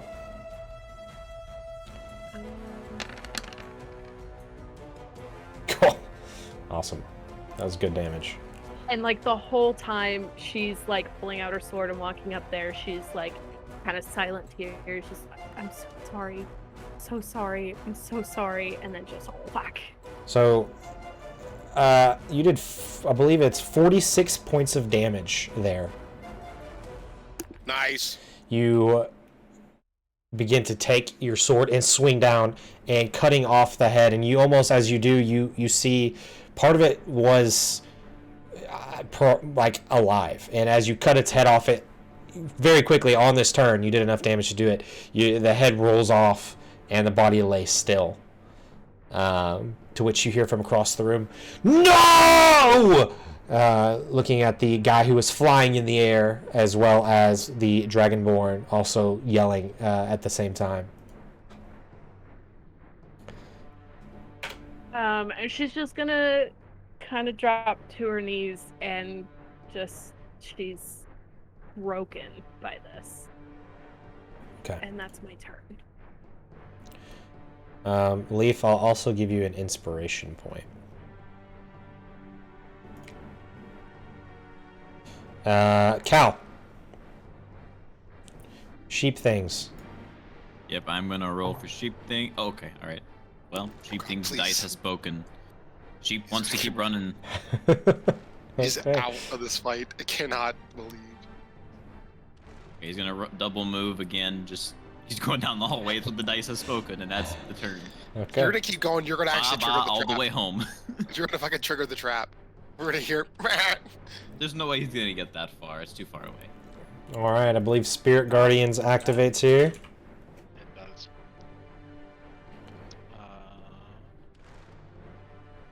It's gotta be to 16. 16. What's the stat? Wisdom. It rolls a 3, so it's gonna take some damage.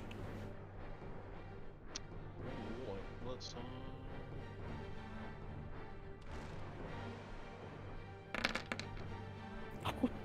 Whew. I always 18 forget how many points. it is. All right. Deal 18 points of damage against it as it is starting its turn within Spirit Guardians. It's now going to, you being the only person in its presence, it is going to attack you with its bite. 24 to hit, so 8 piercing damage. that hits. And then it is going to use its tail. Missing you that time. Okay. I gotta do a Constitution saving throw. Okay. 6. I actually have that at advantage. Oh, okay. Okay, you save. Oh, That's 5, 6, 7, 8. Okay. 8 points of damage done to me. all right. So that's that guy's turn. it's now this guard drake. He is going to kind of look up to the sky, following its master, looking straight ahead and seeing Leaf had just cut off the head of this beast. It's going to stay just outside of your spirit guardians to bite you, Leaf. It's a 14 hit. It does not. It's going to try and strike you with its tail, missing both times as you're dodging out of the way, staying swift on your feet. It is now the Dragon's Fang's turn. He kind of yells out, "We were trying to perform the experiment, and you ruined it!" As he looks to Leaf, attempting to strike you with a ranged attack using his Orb of Dragon's Breath. God, you can do that every turn. It's only twice a day, actually. He does a hit 18.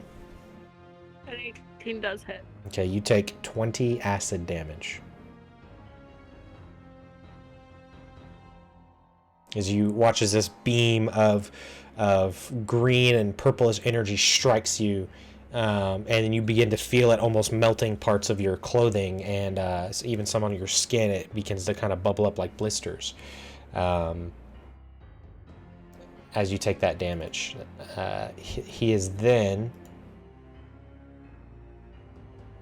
going to fly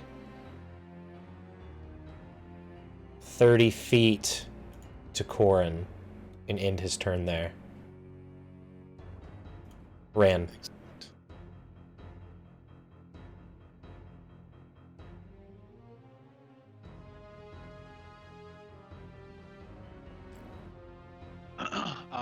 First thing, we are going to hit the guy in front of me with my spiritual weapon. Okay.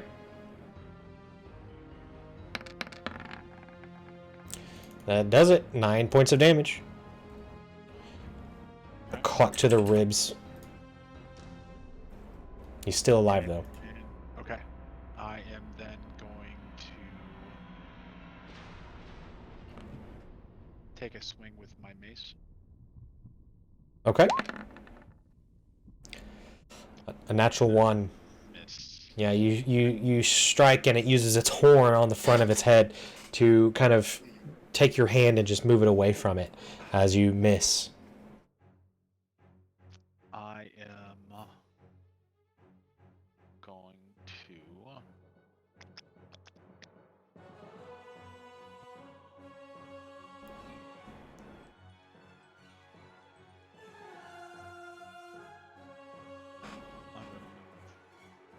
one over, and that will be my turn. Okay. Next up, it's this Dragonborn. 1 second. Okay. Is now this Dragonborn. He's going to kind of survey the area here. Sees that most of you are over there. And sees Corin down here with a zombie. He is going to follow kind of where his... seems like the leader is going. And see if they can't flank Corin. He's going to get to right there. And he's going to use his great axe against your zombie.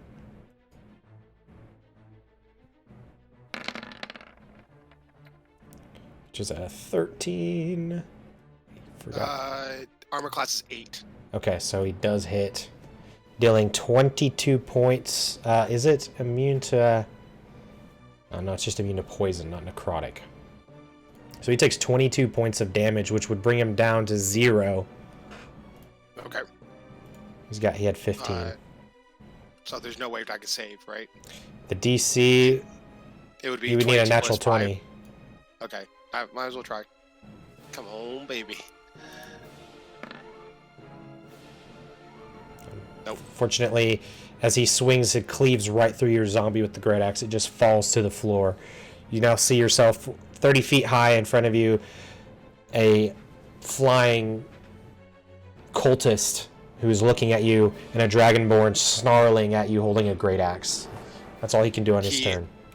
He is 30 feet above me, like within 30 feet above me. Yeah, so technically, the guy flying He's 10 feet away from you and 30 feet high, so he's 40 feet away from you, essentially.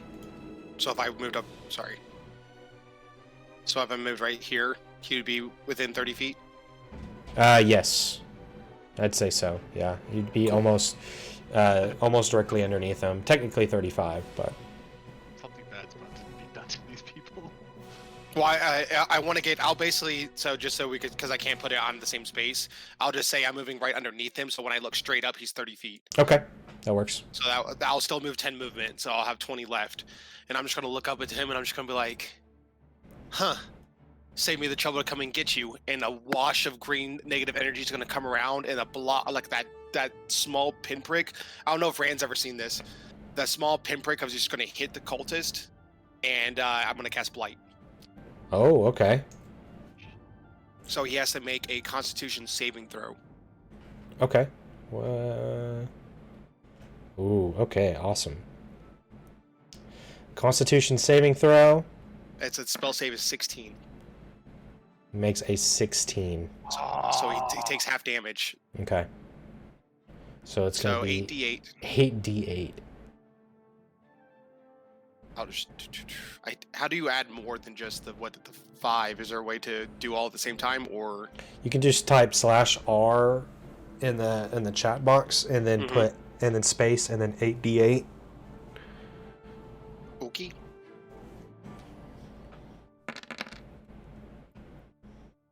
So 29 damage. So half of that. 15, 14, 15, 14, something like that. 15, yeah. We roll up for you guys. So 15. Is anything else happen to it? No? Okay. No, I don't think so. It just takes the damage. So it just pulls vitality from it. All right, you watch as this blight effect happens, and this guy who's flying almost is like pulled down to the ground, but continues to keep like flying up as his life is basically leached from him. And then I will go ahead and move. He's still alive. I'll move the rest of my 20 feet. I'll move right here. So like 5, 10, 15, 20. Okay. So that'll be my 30-foot movement. All right, Frederick.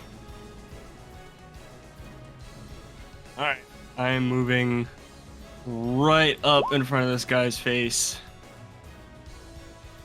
And as I run up to him, it's like, what you did really hurt. I hope this hurts too. Okay. And let's see, that's probably not gonna hit. 13 to hit. Yeah, unfortunately that doesn't hit. Okay. This is the time to spend them. 15.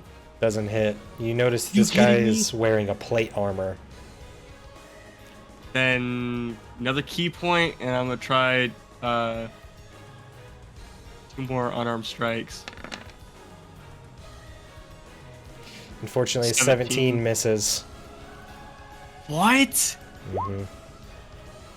As you go up to hit him twice, That's a you. natural 20. Natural 20 though. The nat 20 definitely hits. Yeah, nat 20, and then that's full damage on the second roll. So that would, what would that be? That'd be 12 points, and I'll do lightning damage for that. So 12 points of lightning damage on that last hit. Okay. So you watch as you strike against him once, hitting against his plate armor, but he doesn't move. He kind of just looks at you. So you strike him again, and this time he's kind of thrown a little bit off balance, but you still don't seem to deal any damage. So you punch him, and as you do, you pull your hand back like, ah!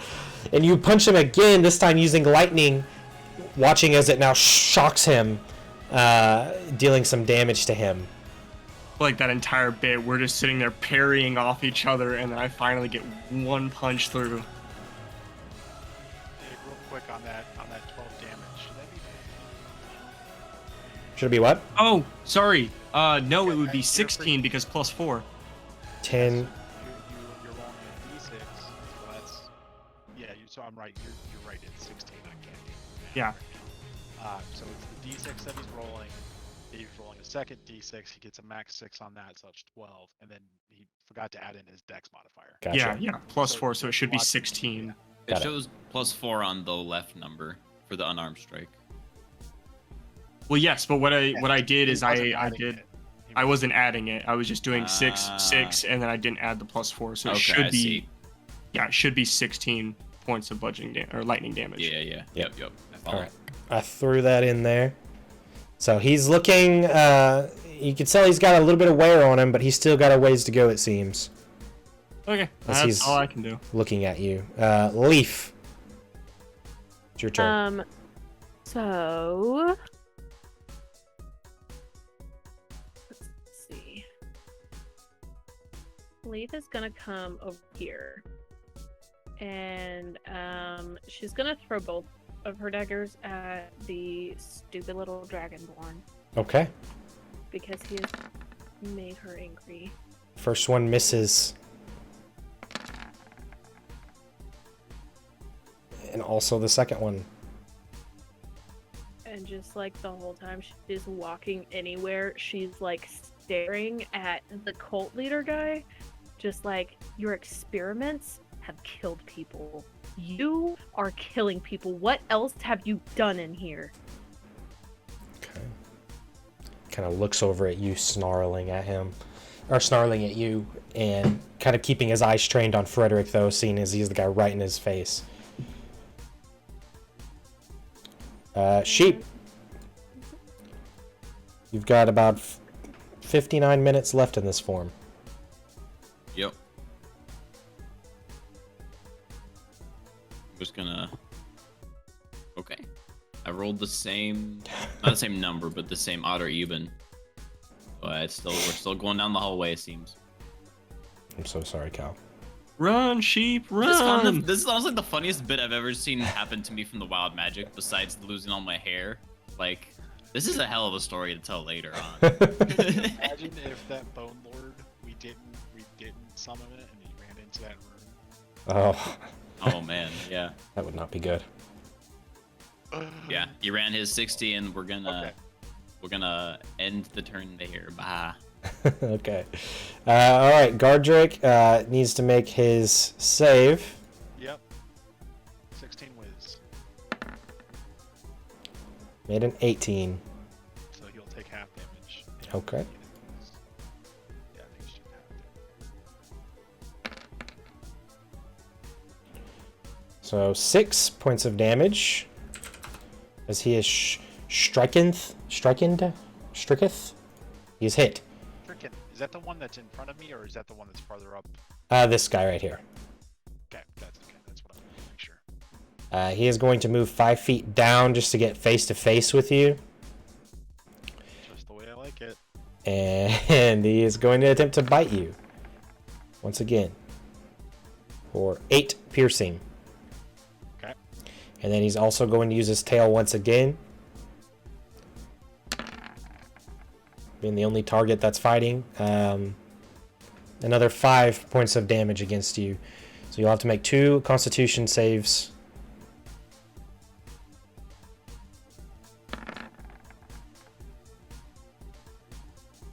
Did you mean to do advantage? Okay.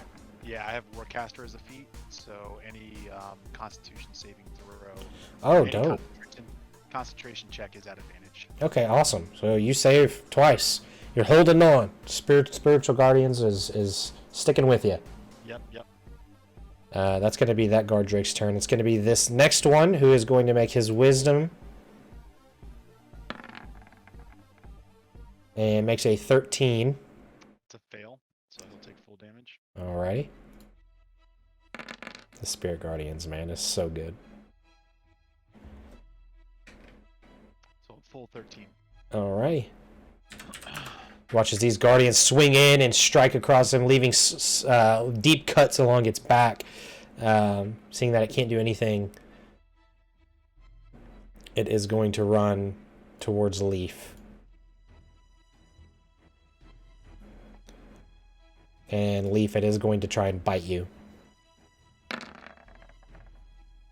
For 9 piercing. And it's also going to smack you with its tail. For 6 bludgeoning.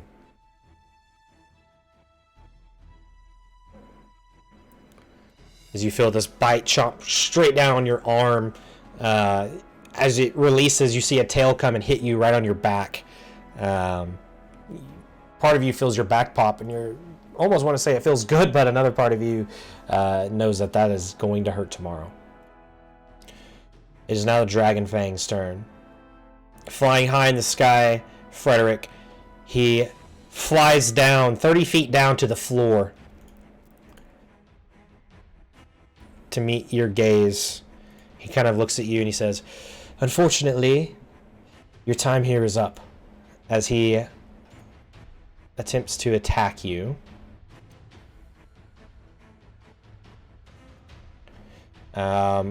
He pulls the short sword. Oh my god. You will take 9 piercing damage and 9 acid damage as it hits you one time with the short sword. You feel, it looks like a normal sword, but as it pierces you, you feel the inside of your body almost begin to melt away. He pulls his sword back one time and then strikes another time. Yay.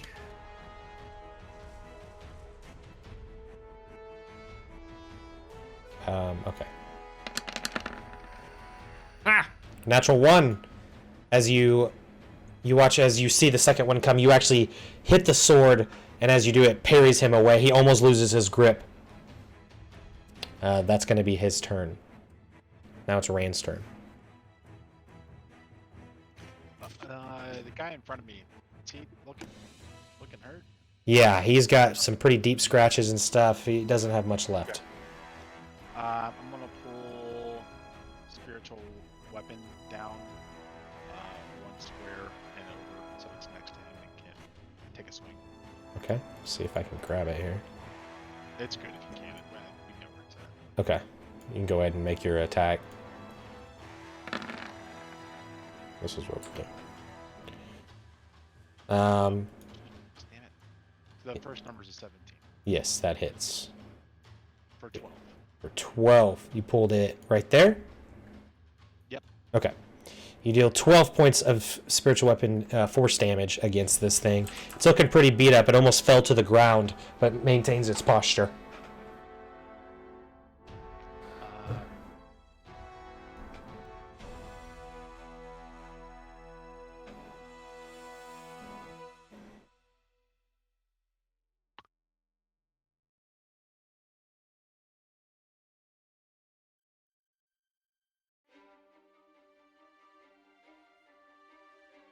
Alright, we're going to do this.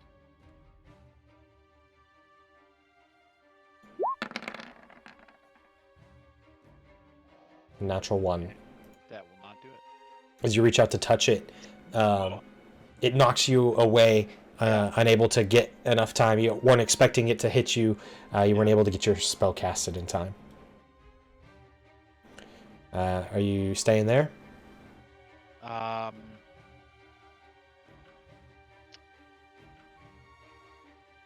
trying to see here.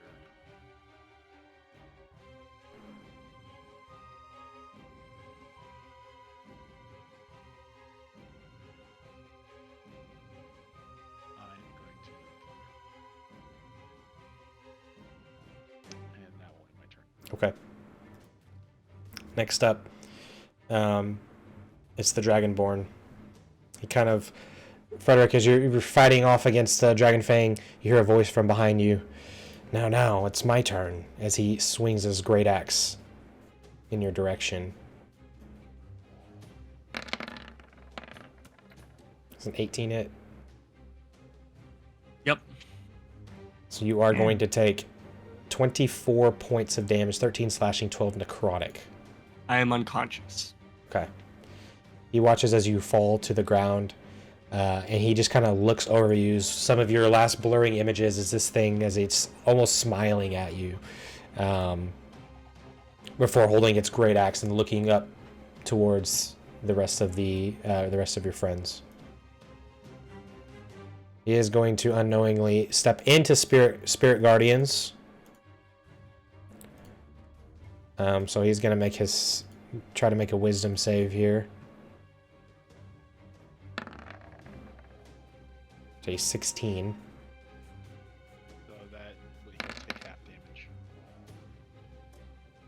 So it'll take 4 points of damage. As you guys watch, as Frederick then falls over a deep slash across the chest of a great axe, and then he basically walks over Frederick to join the side of what looks like maybe the leader. That'll be his turn. Back at the top of the round, it's now Corrin's turn.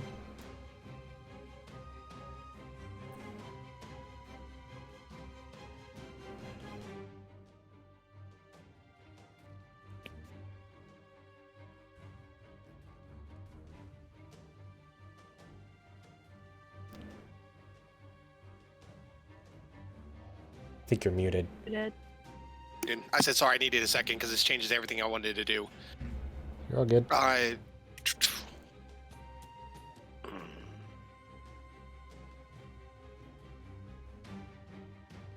How hard are both of them? How what? Like, do they look like they're pretty hurt? The two people around Frederick. The guy that was flying looks like he's pretty well beat up. The other guy looks like he could still take some beating. He hasn't been hurt too bad.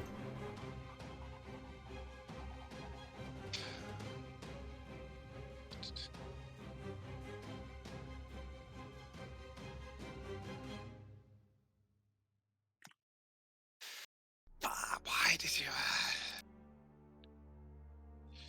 All right, one more thing I have to look up. Sorry. You're good.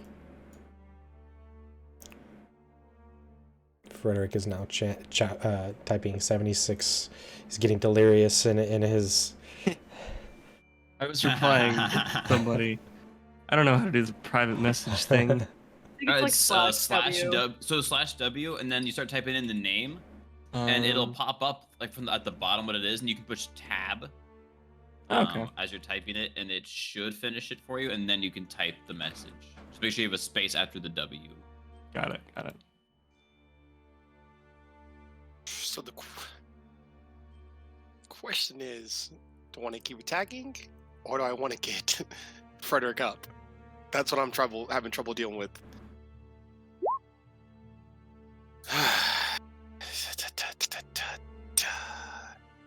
He's there. You see Frederick on the ground. 76. Yeah. 76. What do the numbers mean? The numbers. He's gonna polymorph himself if he gets too higher.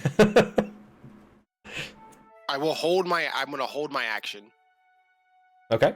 until I'm gonna hold my action Okay. for a spell. Frederick, make your first death saving throw. Come on, nat 20, easy. It's just a D20, right? Yep. Ugh, that's not good. So, It was about to flip into a 19, and then it flipped right over to a 1, so that's 2 death so saving. that is 2 fails. Yeah. Frederick is in a very bad position. Just the acid and necrotic energy just, seeping through this gash. Mm-hmm. Okay, I'll take my action. I'll take my action now then. Okay. Can I also say something or no? Yes. Okay. Well, thank you. I'm joking.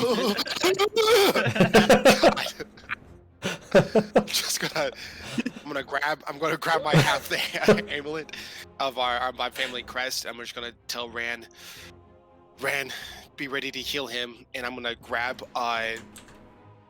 squeeze up down on my ring, and four the skulls are gonna disappear, and I'm gonna cast life transference. Okay. Oh. So life transference is I sacrifice some of my health, so I'm gonna roll 4d8 damage. Okay. Right now.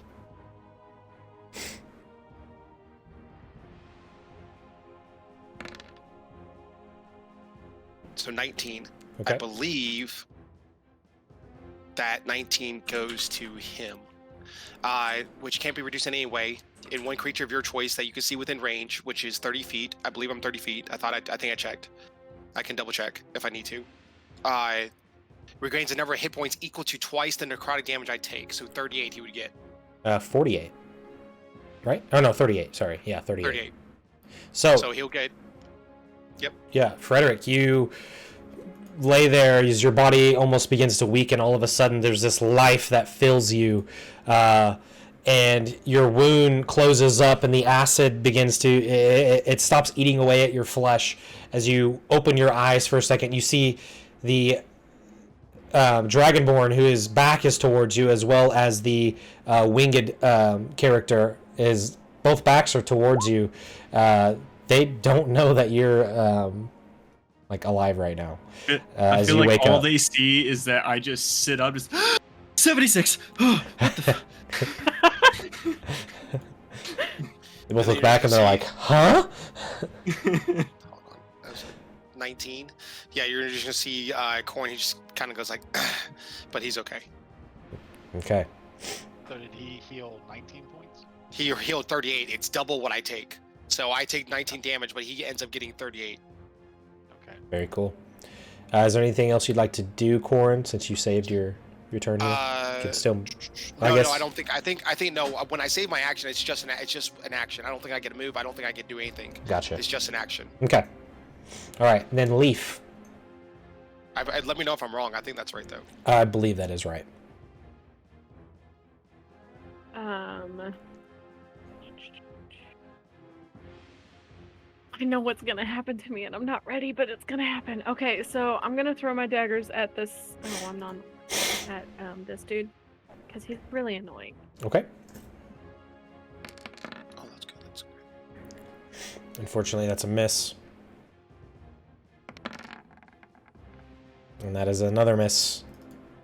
She's apparently blind with rage, but yeah, she's gonna, like, as she's throwing them, she's gonna start walking towards him. Okay.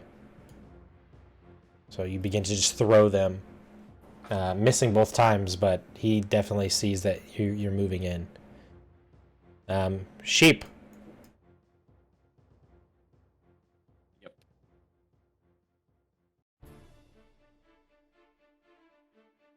You notice Cal has not come back in a long time. It feels like.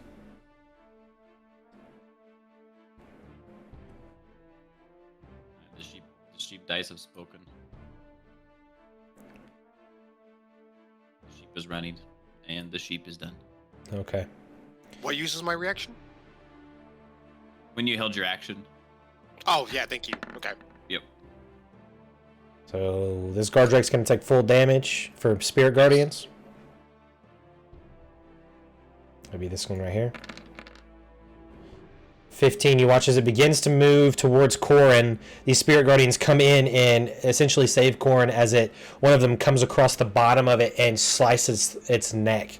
It falls and bleeds out and dies right there. Next up is this Drake here. He's going to be chasing you, Leaf. He's got his eyes set on you. Because he's going to attempt to bite. A natural 1. And an 18 for 7 bludgeoning. As it attempts to bite you, you're on your way to this other guy. As it bites, you can hear its teeth smack down behind you. And just as you turn around to look for just a moment, a tail comes and smacks you across your face. It kind of knocks you forward a little bit. You taste a little bit of blood. That's all he's going to do. Now it's the Dragon Fang. Looking to his left is Leaf, and in front of him is Ran and Corn. He is going to make his save first, before we do anything.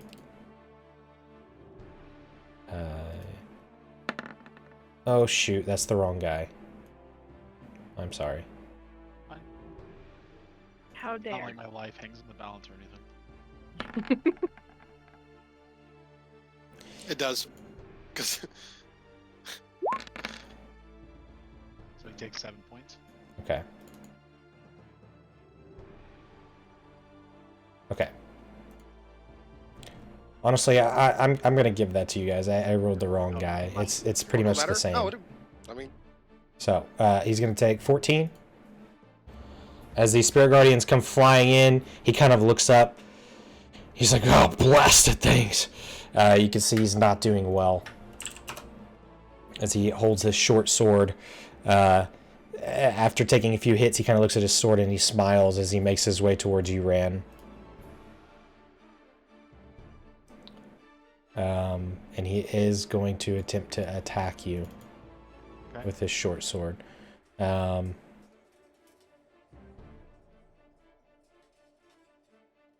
Okay.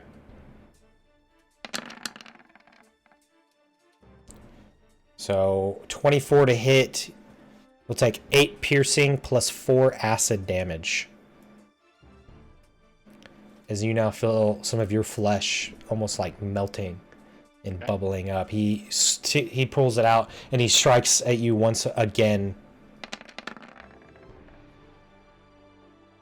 7 to hit. This time missing. As you see, he's coming down with a ferocity. This time you're able to just dodge out of the way. Okay. He looks at you with anger. It's now your turn. How bad are you looking? First thing I'm going to do is I'm going to pull spiritual weapon down 20 feet, so it is right next to me. Okay. Just gonna have to redraw it. So right there. Yep. And I'm gonna attack with spiritual weapon. Okay. Go for it.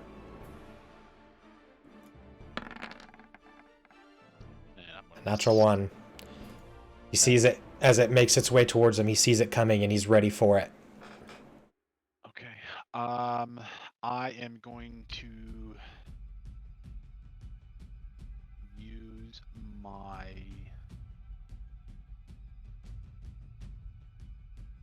channel divinity, preserve life.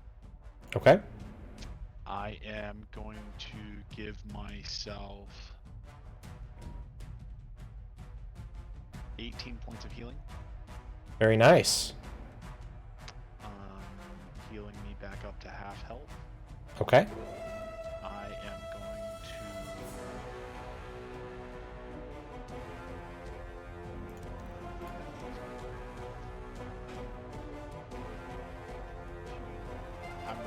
to dump, leave whatever, you have 22 points of healing, you can take it up to half of your max health. So you get what out of that 22 points, you get whatever's left to get you up to half health. Okay. Like 12 points. So yeah. So Rand takes the first hit, falls to a knee, throws up the shield for the second hit. And then you see the spiritual weapon come in and take a swing and miss, and then he slams his mace down on the ground, and just a burst of kind of blue goldish light, similar to the effect that brought him here, radiates out and it splashes over him, lighting him up again, but then also hits Leaf, and we receive that healing power, and that is my turn. Okay. All right.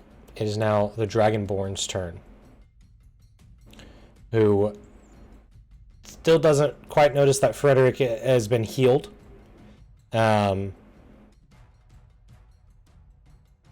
He is trying to see what he's going to do here.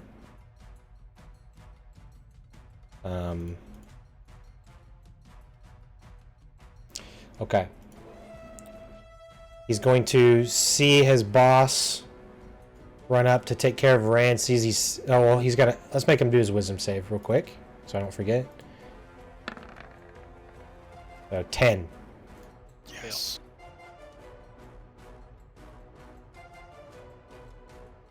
Fail. 100 points of damage. I'm really wishing I had cast this at a higher level, but we really needed the... Yeah, we do. Great. All right, so he takes some damage. He is going to run up to here. With his, does his mimic get halved? Does he make it with that half movement? Does he have half movement in Spirit Guardians? Yes. If he fails. Okay. Sorry. No, you're good. I'm glad you said that. Not trying to get rain hit. Sorry. So it is Yeah, his speed is Affected half. creature speed is halved. Yeah, automatically halved within the area. The save is for the damage. Okay. So yes, thank you for pointing that out. All right. I know where you're gonna put him, so just go ahead. I'm sorry. I'm sorry. No, I It's think where he's he gonna should- it's where he should have gone in the first place. he's gonna come up to Leaf. With Bring it Leaf on. Leaf throwing a bunch of knives in their direction, not noticing that Frederick is alive, he is going to run up to Leaf and assist the guard Drake. You watch as this giant great axe comes in your direction. 19. Uncanny dodge. Okay. So you're going to take 17, so 28 points of damage, halved down to 14. Glad I healed you. As he hits you one time, there's a part of you that just dodges out of the way to not take a critical hit. However, as you finish your dodge, you see he's coming down again. It's a 16 hit. You're going to take a 23 additional points of damage as you feel this necrotic in you. As you fall down, he kind of looks up at the guard Drake and does very similar to you what he did to Frederick. And he looks, he says, 2 down. That's going to be his turn. He can't move anymore. It's Corin. You watch as across the way, you see this great axe come down twice on one of your friends, and you watch as Leaf falls to the ground. Her eyes seem to be closed.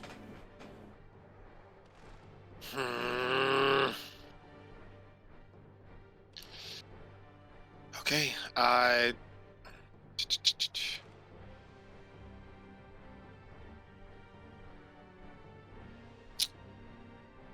Try to just think.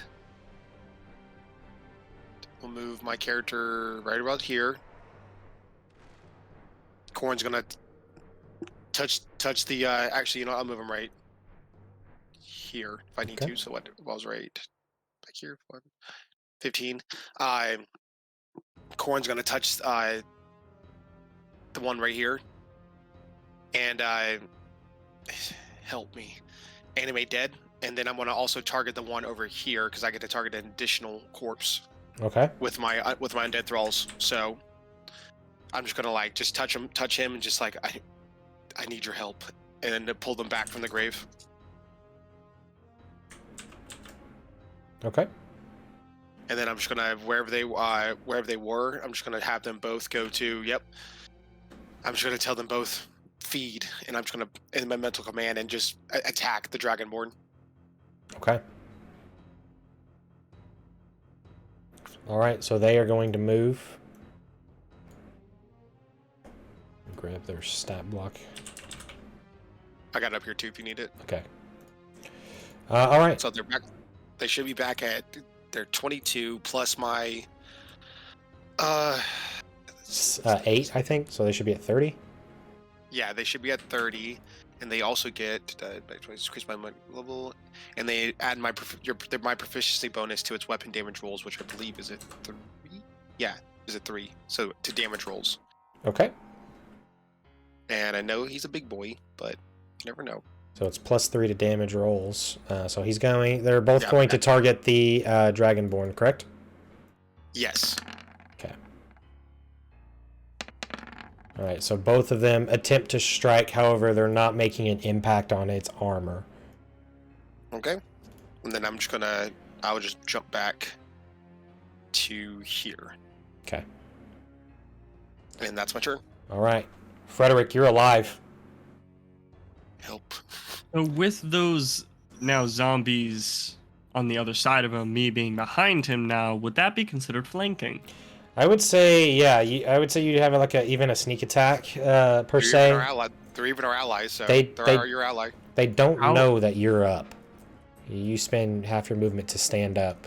So does that mean how would the sneak attack work? Is that just advantage or? So yeah, you'll get advantage on your attack to strike them. So pretty much I have advantage on every single attack against this guy right now. Yes. Perfect. Fuck him up. Oh, he won't notice. that's my first quarterstaff. Oh, sorry, I didn't do it at advantage. Yeah, I was gonna say you can toggle. I'll roll it again, but take the damage of the first one. Okay. Oh, hey, I mean, anyways. They're both same, yeah. Perfect. Yeah. So that's 7 points of bludgeoning damage. Okay. 18 hit. That does hit. 7 points of bludgeoning damage. And then I'm going to use another key point. Okay. And 2 unarmed attacks. That hits. 3 to hit. 24 to hit. Both of those being lightning damage. All right. 30 points of damage. Wow. Nice round.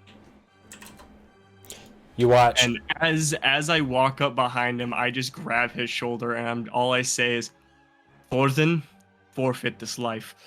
And I just start wailing on him. You hit him, and he looks back at you with a very surprised look. Didn't expect you to be awake. As you hit him once with your quarterstaff, another one with your quarterstaff, and then 2 lightning strikes. This guy is very confused, and he's very stunned. And you believe that he's at death's door. Perfect. As he looks at you, very shocked. Leaf, I need you to make your first death saving throw. All right, that's a success. Cal Sheep. We didn't do this. Yeah, we're One man sheep down the things. whole Oh, okay. time. All right, dice still speaking. They still Where the hell are running. you at? I'm You running already to hit the Kansas. trap, I told you. I knew you'd make it to the trap. Don't step in the trap. I'm No, sorry, he but needs to have a stab. please, No, he needs to blow up so he can come back. guys, please tell me he hits the trap. Intelligence roll? Like, I'm trying to stare at the block. I'm trying to stare at the block that I'm supposed to stop at, because I don't want to. Okay, I'm gonna use my finger to just point out my screen. There we go. Thank you, guys. Thank you. Sheep Bakal runs that way. Oh boy. He is basically next turn he'll be going down that hallway more. We'll see. It'll be his turn. Next time on Cliffhanger. All right. We've got this guard Drake here.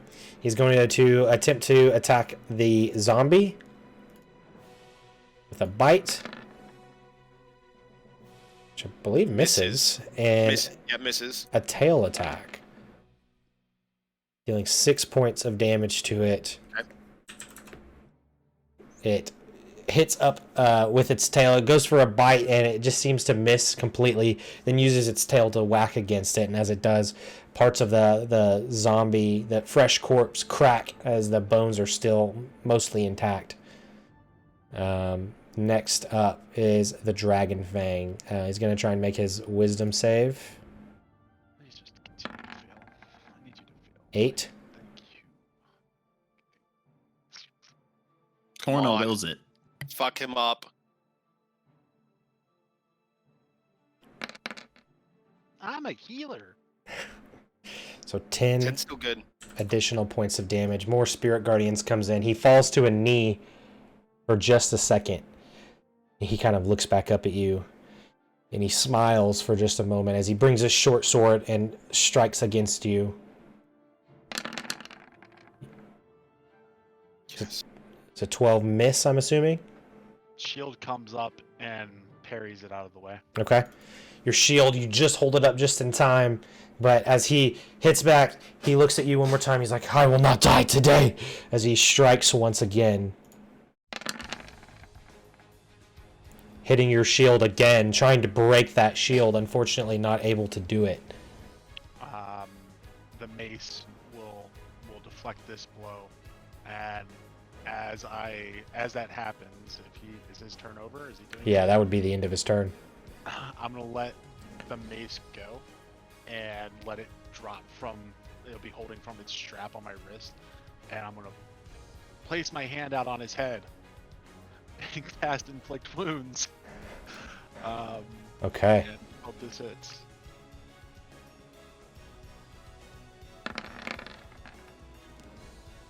Oh, that hits. How does this look, Rand? How do you take care of him? So the mace shield deflects the first attack. The mace comes in, blocks the second, and just kind of coming straight through. Let the mace drop. So the mace just comes down. And it's holding on by its strap, and I just place my hand on its head. Your defilements of this realm will be no more. Torna has come to touch you, and then you just see it's different this time. It's not the gold. It's not the the blue and the gold, like the happy colors of Torna. This is black and gold, and it just kind of drips down and suffuses through his body, and this is necrotic damage actually. Oh wow. And as it goes in, it's absorbed by the skin, and you just see the skin kind of begin to shrieken up, like what you see like the old shrunken heads, something like that, as he lets out a scream and dies. You guys all can hear this scream as many of you look over to see the winged dragon fang fall as Rand is pulling his hand back. At this point, the Dragonborn, who had just seen that, looks over, sees that his master has fallen, and you hear a roar as he, almost a roar of emotional, these emotional feelings, as he kind of looks over at Frederick now. There's this rage in his eyes. Looks like he doesn't have much left in himself as he's bleeding all over now. He's like, I killed you once, and I'm going to do it for Maldus. And he's going to attempt to strike you again. Just real quick, I know that was really cool what I did. I still have movement. Okay, sure, yeah. So, first off, I'm still unclear about this. I have a spell that has a casting time of 1 bonus action. Can that be cast after casting another rolled attack spell? It's usually second level or lower. Or if it says bonus action, I thought, right? Or no? So this is. But it's spell level as well. Yeah, so this would be a first level casting. Yeah, that should work as a bonus action. Okay. Perfect. With holy righteousness ablaze, Ran is going to begin to make toward. I'm trying to think. 5, 10, 15, 20, 25, 30. Does that make? Yes, Ran is going to end up on the other side of this pillar. Okay. And as a bonus action, I'm going to cast Healing Word at first level on Leaf. Okay.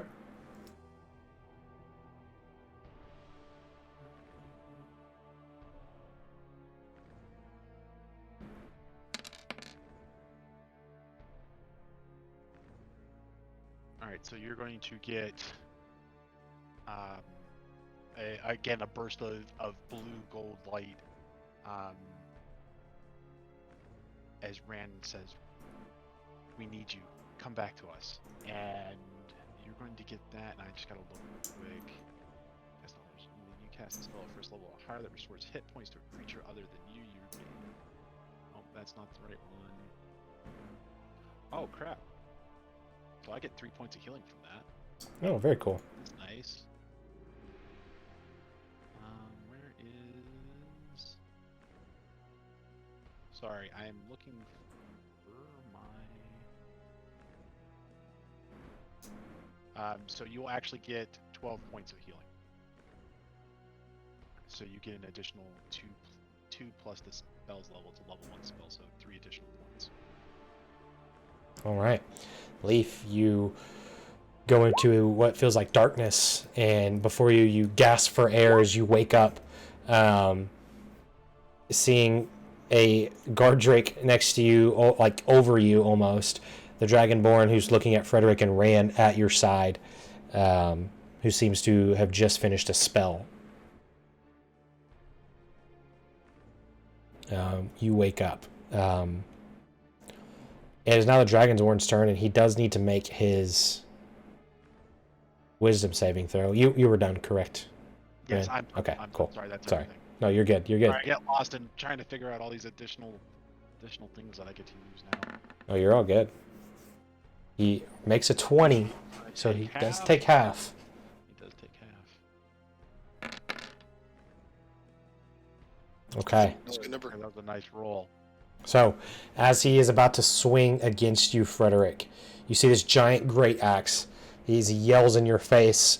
You're preparing to block it as you, out of nowhere, spirit guardians come through and begin to clob against this guy. And you watch as he gets hit so many times, as he kind of stands there stunned, his great axe high, as his biceps, his strength aren't able to hold it anymore as it comes down. As he kind of just leans over a little bit into a hunch and just kind of looks at you. You see his eyes begin to lose that ferocity as he just kind of looks into your face. And he falls to both knees. He is considered out of combat. He's basically dead, but he's on both knees now, just kind of looking down at the ground. It is now Corin's turn. Bonus action. I'll go ahead and move the zombies to flank the Drake and have them both attack that. Okay. So they're both going to attempt to slam. A 15 and a 17. Both do hit. 12 damage total. Plus 3 on each because of my 6. modifier. So 18 points of damage total. So it's still up, but it's starting to look pretty rough here, as now these zombies are scratching and clawing against it, ripping off its skin. Chill touch. Okay.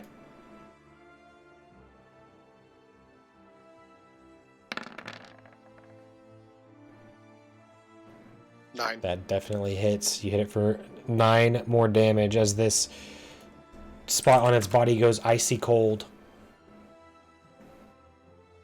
You got the touch. And it can't heal, so. Okay. Anything else, Corin? I'm just gonna stand close to him. Okay. Frederick. Finish this. Right up next to him and just the final blow. Hopefully. Okay. Not at it. Well, would it be an advantage? Because it's.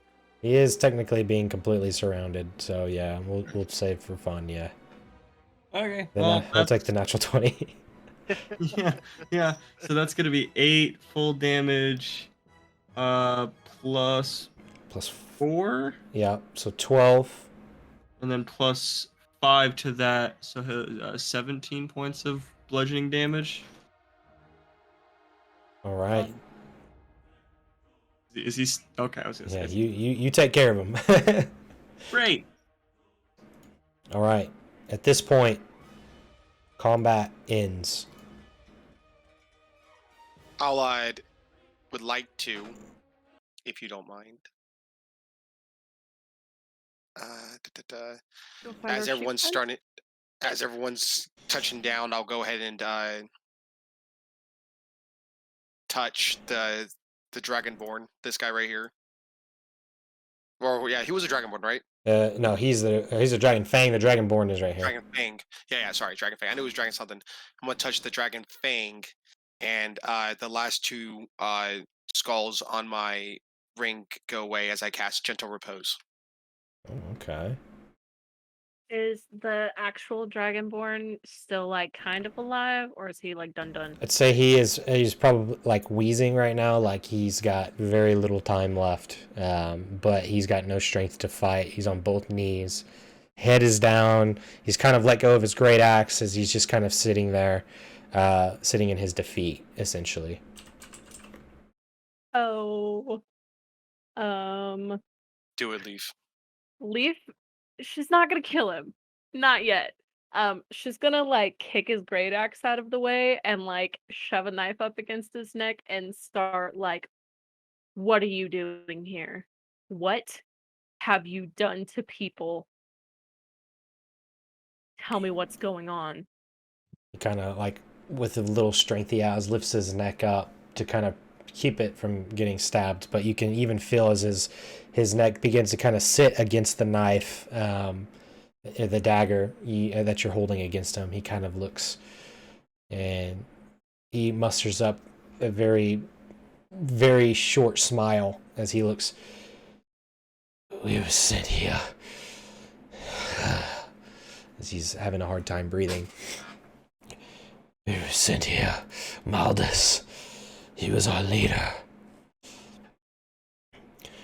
We're performing rituals to bring the dragons back under our control.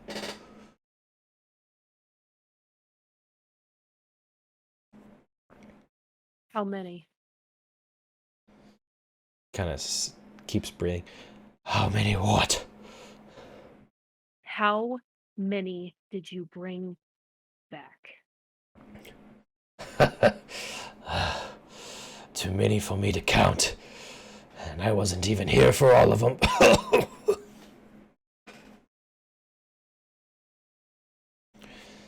We were so close.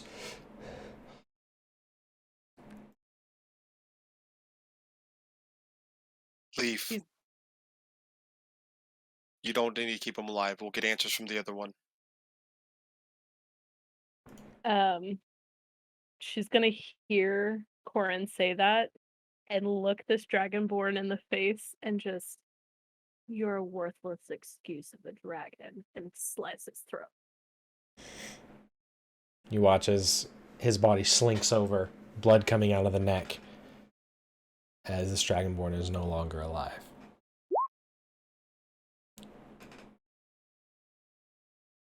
And then she's gonna go sit in the corner and cry. Actually, no, she's gonna walk up and like Loot. feel really bad that she had to kill this person that didn't deserve what happened to them, but also, yeah, kind of loot the people around them. I said, don't worry, I was gonna do it where, like, as you went off to cry, I was gonna, like, slowly sidestep over to the Dragonborn's body and just start looting it.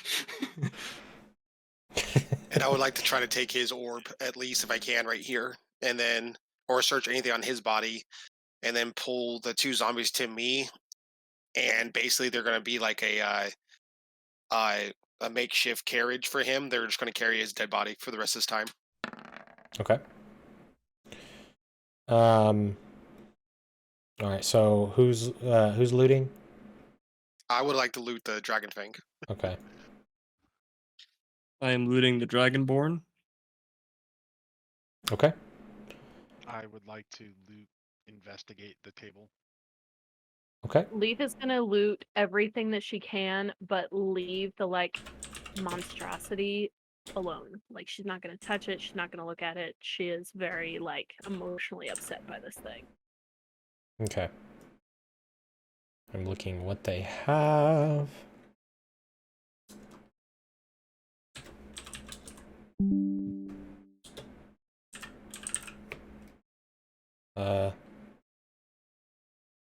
Okay, thought my internet just stopped for a second.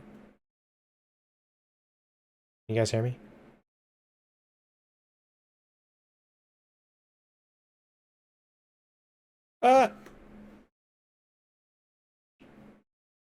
Everyone was close, it felt like.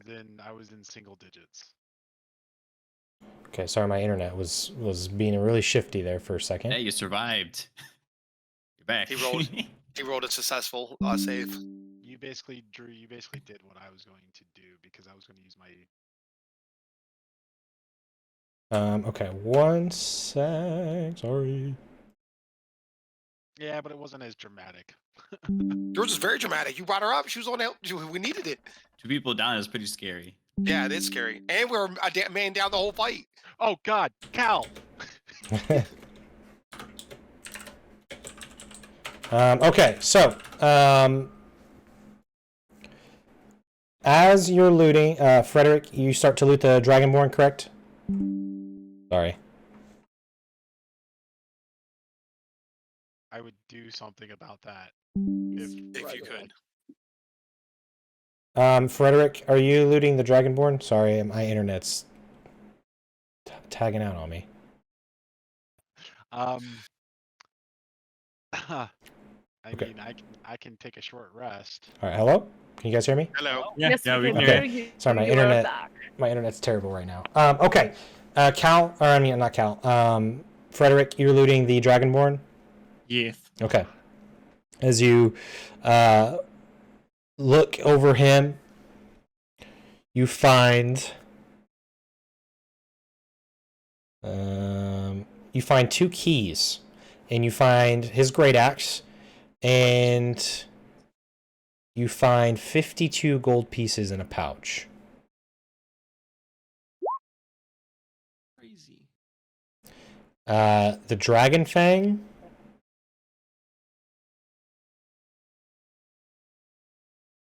has his short sword,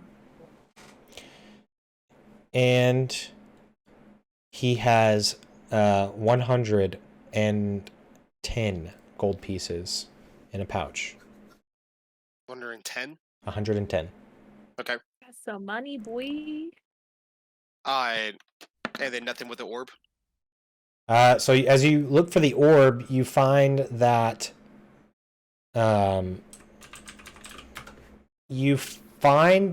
the orb itself begins to kind of crumble into broken glass, essentially.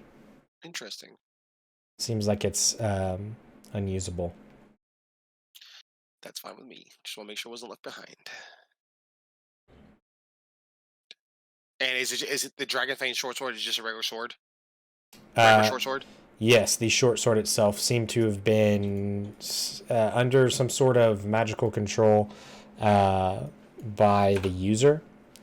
And so now it appears to just be a normal short sword. Cool.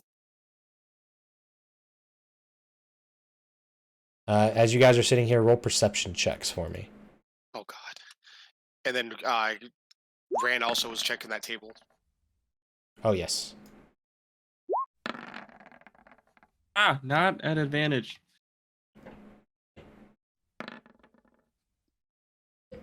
Rand, make an investigation for me as well, since you're checking the table that has now been completely clutterified.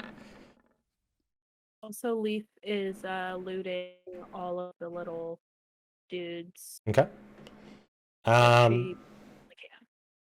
All right. So, Leaf and Ran, you guys, as you're kind of taking a moment to break off in the distance, you hear an echo of what sounds like a large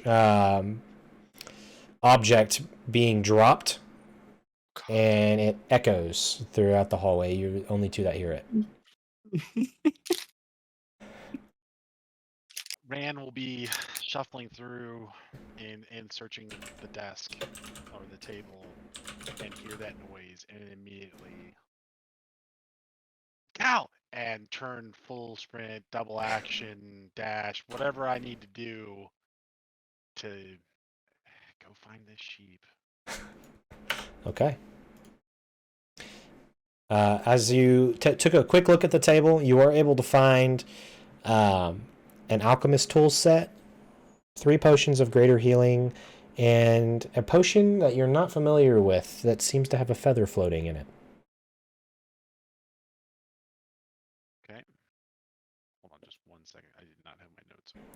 It's kind of a murky looking liquid. Remember, I can identify. I can ritual cast if you need me to.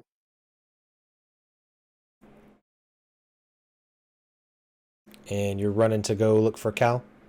Yeah, you said 3 greater potions of healing. Yes.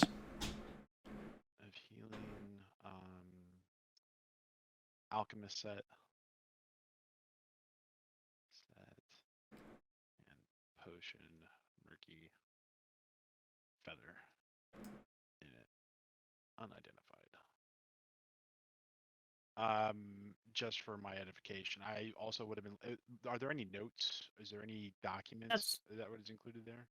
What I was thinking too. Looking on there, it just seems like there's a lot of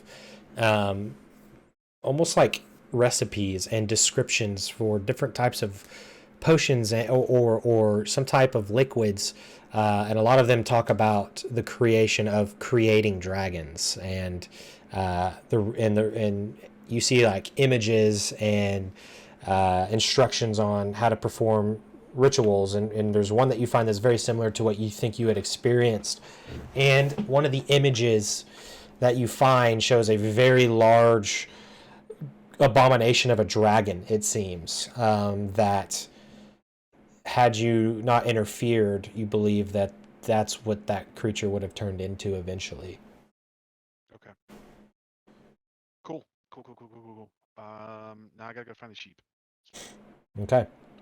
I'm gonna walk up to Leaf and just put a hand on her shoulder. You did what you had to do. You helped end her suffering.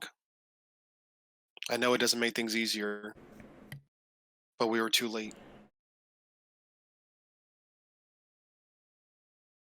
She's like still digging through pockets and just, I should have been faster, and just keeps going.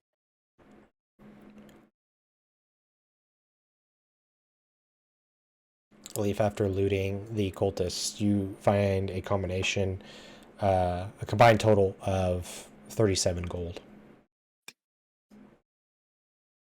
And nothing else, except you actually find one letter in one of the pockets of the cultists. Dear Mom, this is my first day of cultist camp. I can't wait to learn so much.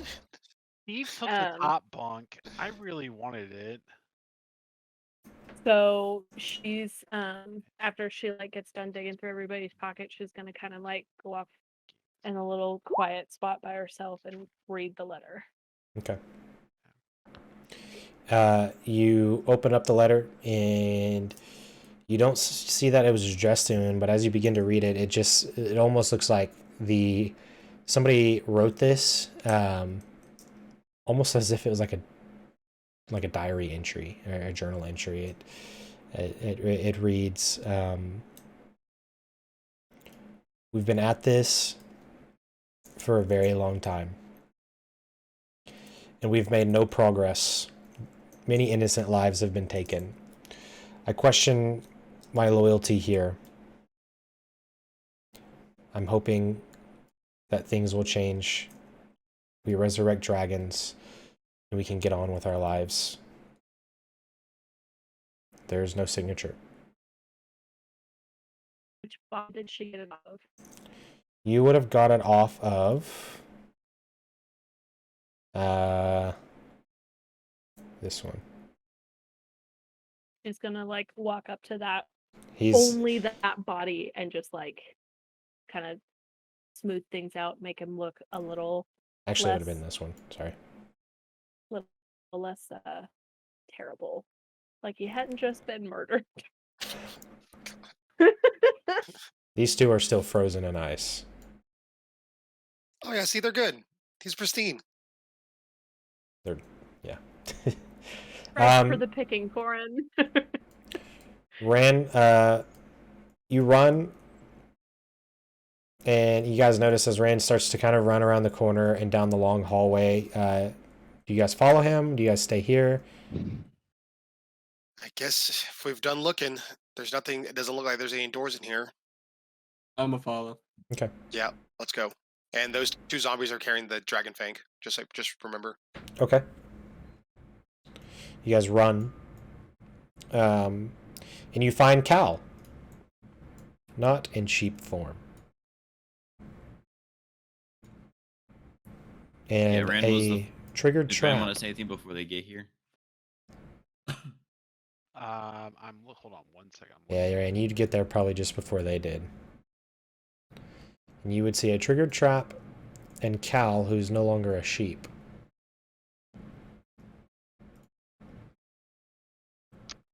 You know. Okay. I seen Cal. Oh my God. Okay, you're back. Okay. Are you okay? And I look at the trap and I begin to basically like check him for holes, and I do like a medicine check to make sure he is not mortally wounded and bleeding out on me right then.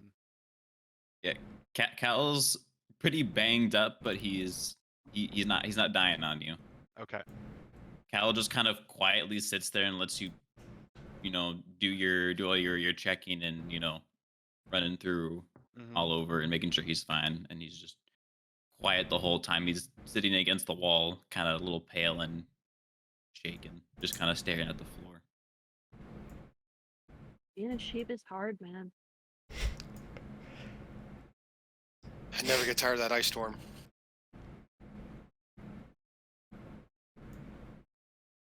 Ran will pull 2 of the recently acquired greater healing potions out.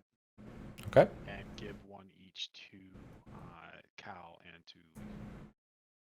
All right. You can add the greater potion of healing to your inventory.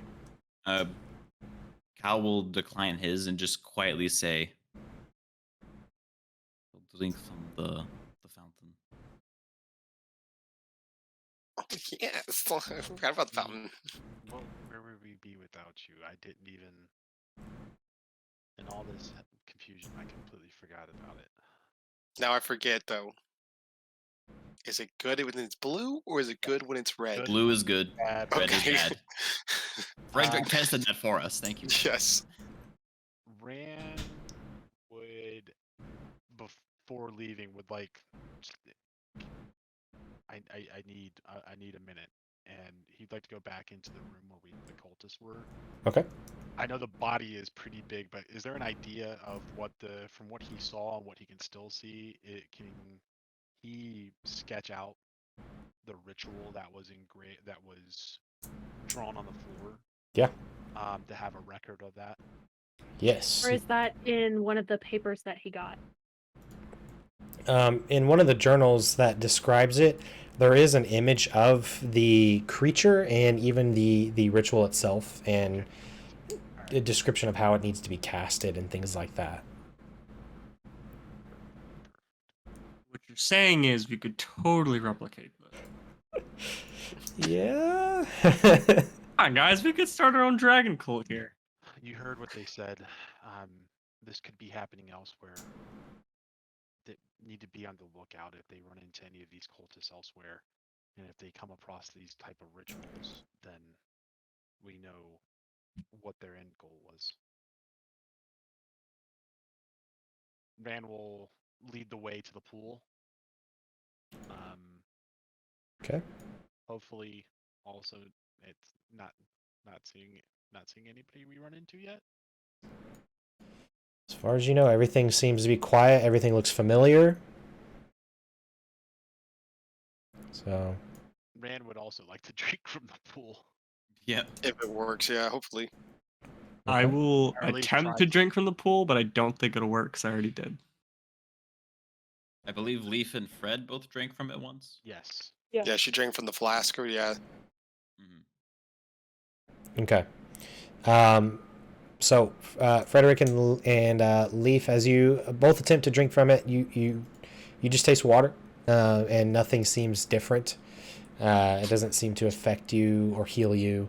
However, the rest of you that are drinking from it from the first time, you all gain some life. Yes. You Let me all put that in. Some life. you all gain +2 HP. you all will gain 19 HP. Nice. Damn. Damn. I feel like at that moment too, I'd also be like, oh yeah. The Dragonborn dude had 2 keys. Don't know what Let's to be back do. at full.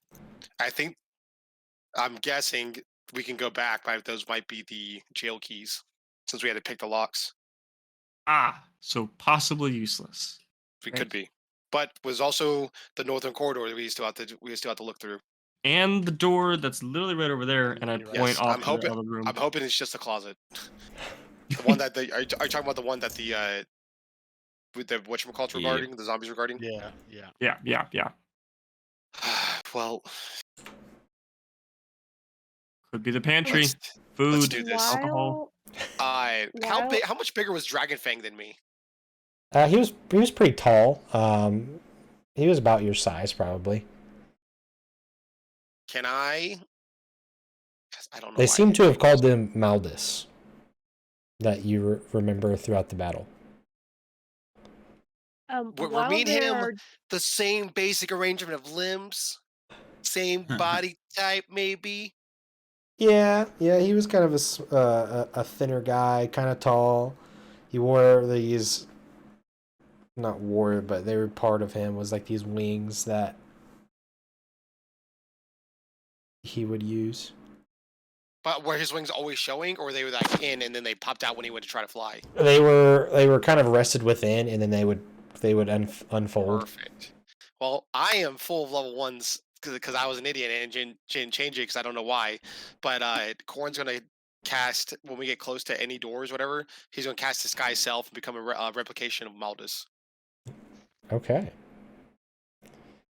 So you guys are watching as a exact representation of Maldus appears before you. And if I have to correct anything, I'll just look at the body that we're carrying to make sure I get all the details right. If we have to meet with anybody else, let me hopefully talk. Maybe we can get the drop on people. I know we're all pretty at our limits. Rand will see this and walk up to him and kind of pass his hand through and like see where the different spots are. You've seen this before. I don't think you've disguised yourself like that. I did in the beginning of the campaign. When Steven tried to go to the Remember, I was an library. old man. I looked at you and I said, "Rennie, ready?" So while Yes. they are like drinking from the fountain and everything, can leave like to a short rest and use some hit die. Short rest would be. You got that. You got the hip. You got that flask. Those really don't do a ton. Yeah, I want to save those two. Yeah, you guys would have to spend at least 45 minutes to an hour. God. Unfortunately. How long do we feel like time's passed since we've been given this assignment? Just judging by you guys took a short rest and stuff, it's only been, you had about 2 days. You guys are on a quick time. You guys did rest, I believe, for a day. So yeah, you guys have about a day left. The travel back is about 8 hours. So does it feel like you guys have some time? Feel like it's dusk? Does my see? That's the question. Does my ring automatically know time, or do I have to be perceptive of time for it to recharge? That is a really good question. It recharges at dusk. So yeah. Will that be like an alarm where it's like, oh, it's dusk? If I see it, like, yeah, essentially it would just happen at dusk. So all right, hold on. I gotta do. For the sake of this, we could say you guys got there in the morning, I believe, and as this has kind of gone on, it's probably sometime in the afternoon, to be quite honest with you. Oh, it's afternoon. Okay. Yeah. Perfect. Maybe mid-afternoon. Perfect. All right. Well, let's go after we get done drinking. It's probably actually very early evening, but check the door. Cal will swap from his staff to his crossbow. Actually. Okay. If they told, like, if they said out loud that they wanted to go check that door while they're like drinking, Letha's gonna go like peek in and see if she can see anybody, but like not engaged, just looking. Yeah, just let the me store go here. If we need to. I'll follow behind her since I'm not drinking the water either. Doesn't work, so. Okay. I was like, because I'm hoping if we go into places, I can kind of confuse them, but by being a Maldus, and then we can just swarm people. So it seems like, from what you see peeking in, that it goes to a wall and it curves upwards. Can she hear anything? Make a perception check. And you can too. If everybody's over there, you guys can make perception checks.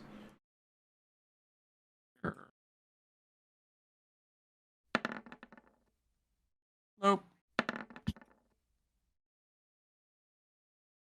It's safe. Come on. It seems pretty quiet. You guys. Oh, here's another. Yeah. Level load there. Yeah, you guys don't hear anything. she's gonna Don't like, defy the will of Maldus. she's gonna like sneak in and like look around the corner and like she just wants to know what they're walking into. Okay. You sneak in, walk around the corner. And it's another corner. Yep. Same thing. Just Huh. Just gonna keep following behind her. Okay. Yep. This Okay. is a- Through this hallway. It's a at some train. point. Hey, we're playing At- snakes, right? At Right. some Game. point. You get to hear. Snakes and dragons. I'm sorry, but how does this hallway make any sense? Just make it go straight. There's no need for the curve. RDO. They work around the cave, the rock Just like a formation. No. Screw that. Go straight. Yeah, it could have went straight. This is.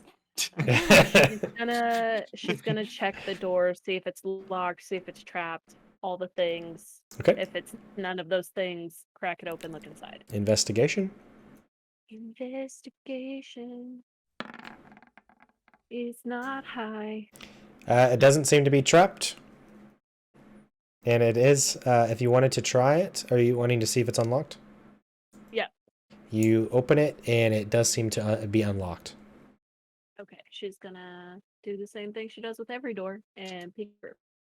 Okay. Looking through this door here.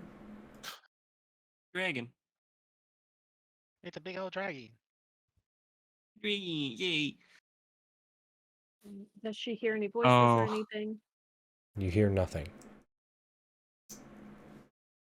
Keeping your perception check from earlier. Okay. If she doesn't hear anything, she's gonna like creep in the door a bit. Like not on the door, in the door. Rand's gonna put a hand on her shoulder and Yeah. let me, please. Or I literally lifted my hands as Maldus, and I just walk Yeah, through. and I was like, and I think about it for a second. I just gently push her to the side to let Maldus, please. All right, Corn, you walk in. And sneak through people's spaces. even- She's going. I'll even hold his short sword in front of me to make myself look more like him, like to my side. Okay. So you walk in. Oops. And Maldus's wife is standing there. Honey, you're Hey, back. honey. Yes. The experiments went successful. Don't mind the screams you heard earlier. You find what seems to be an empty barracks. It seems like at first notice that this is probably where a lot of these guys slept. Another fucking door. God. And there is a door at the end of Another the one. hallway. Rand would like to check that door. You Luke find is that gonna- it is locked.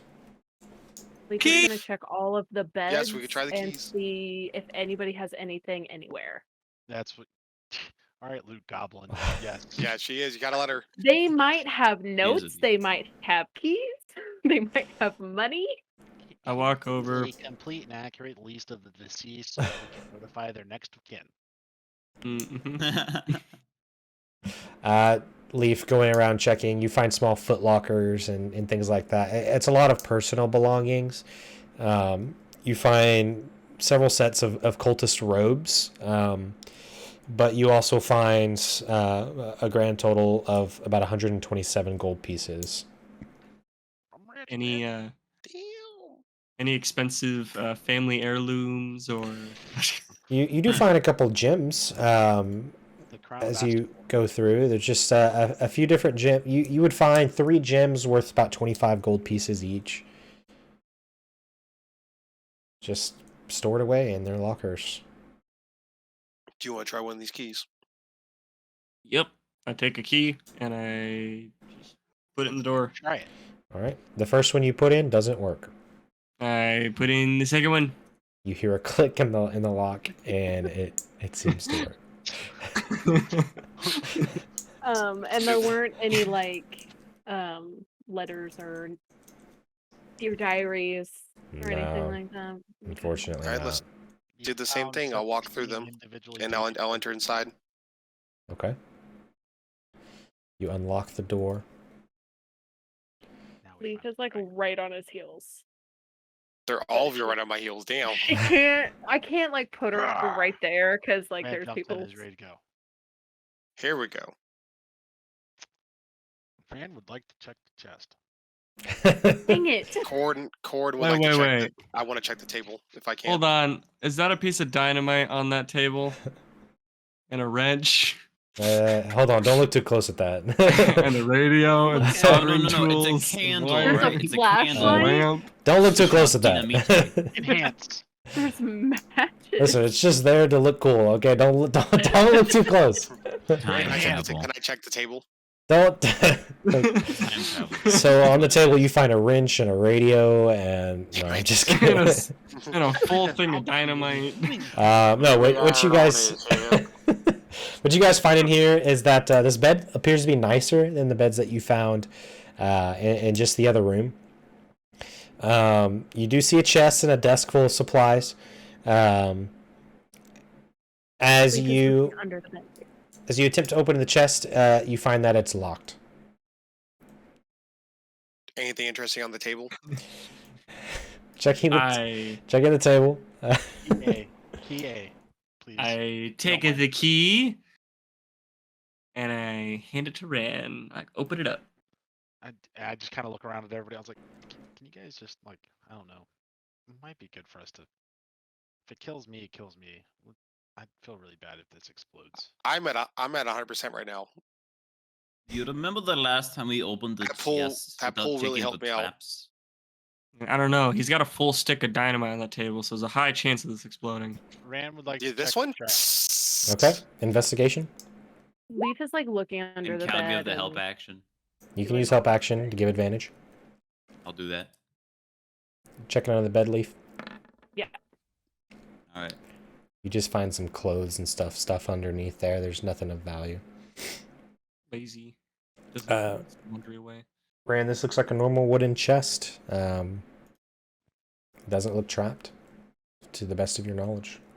Insert the key. Insert the key. You turn it. You hear a clicking sound, indicating it's been unlocked. And teeth come out. Ah! It's a mimic. No, just kidding. The real Unlock boss. Slowly begin to like open the lid and peek to see if I see any kind of strings or mechanisms that would cause a issue as it cracks open. As it cracks open, you look in. You see Like, what looks like copper Well- pieces inside. You don't see any other mechanics. Just kind of continue to just kind of get it up there and just if it opens. All Yeah, you open it all the way. It makes a little creaking noise, and you stop, and then it looks perfectly fine. Okay. Inside, you see a bundle of copper pieces. Okay. Taking the time to count them out, you certainly can, if you'd like to. Sure. yeah, we got time. You count out 70 copper in the chest. Ooh. Sweet. Is there a false bottom to the chest? You reach down and check. Yes. As you are counting your copper pieces, Leaf walks over, examines the chest for a moment, reaches down, and the bottom of the chest moves. Nice. Get there yet? I was in the middle of counting. You wait a second and you move it again as it slides over to reveal a lot of gold, and it looks like some gemstones that are kind of within the gold. And that seems to be it as you kind of dig through it. It just your best guess is probably 100 gold. Nice job. The gemstones look very valuable, probably 50 gold a piece.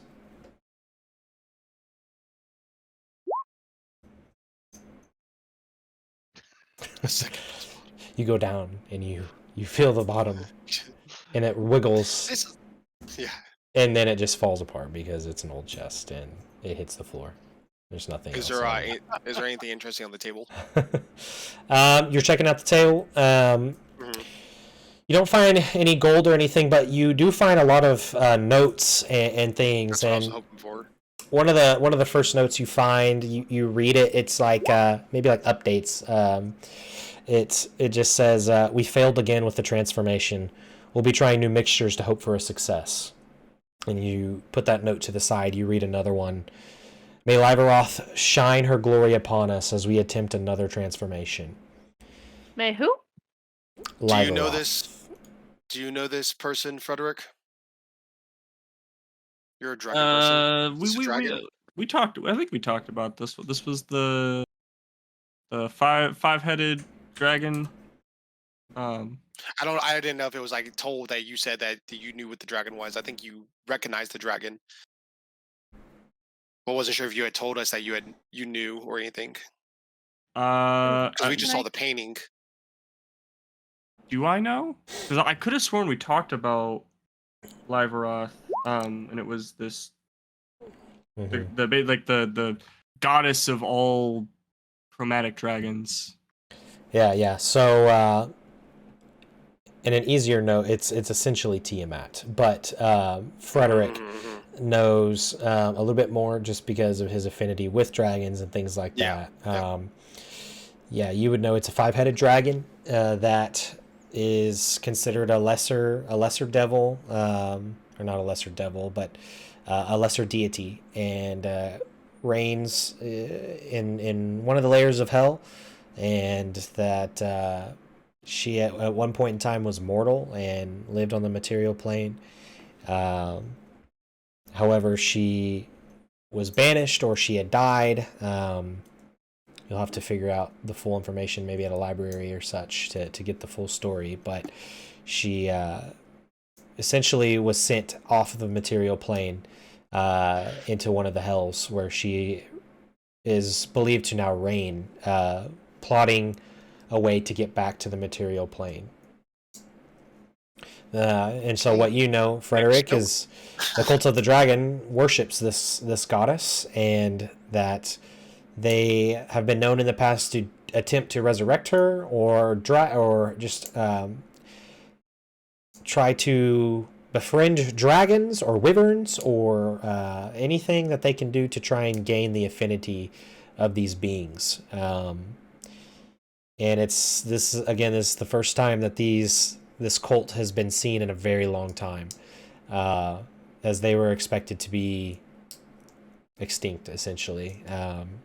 Big hideouts like this haven't been recorded in quite some time.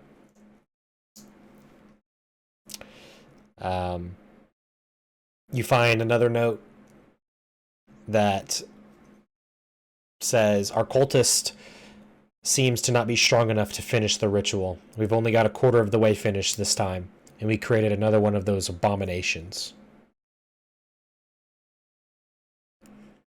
I'm reading all this out loud as we're going through. You find another one that says, we need to gather more prisoners. Seem to be getting low again. Fucking bastards. There's several more that just some of them seem to be orders,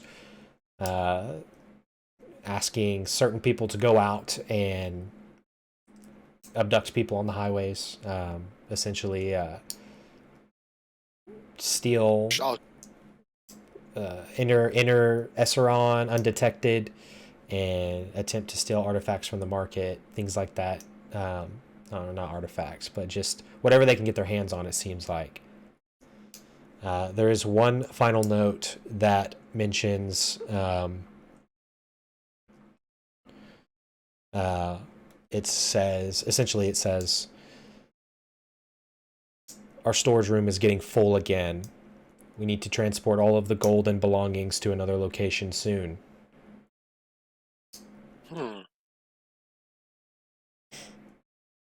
Interesting.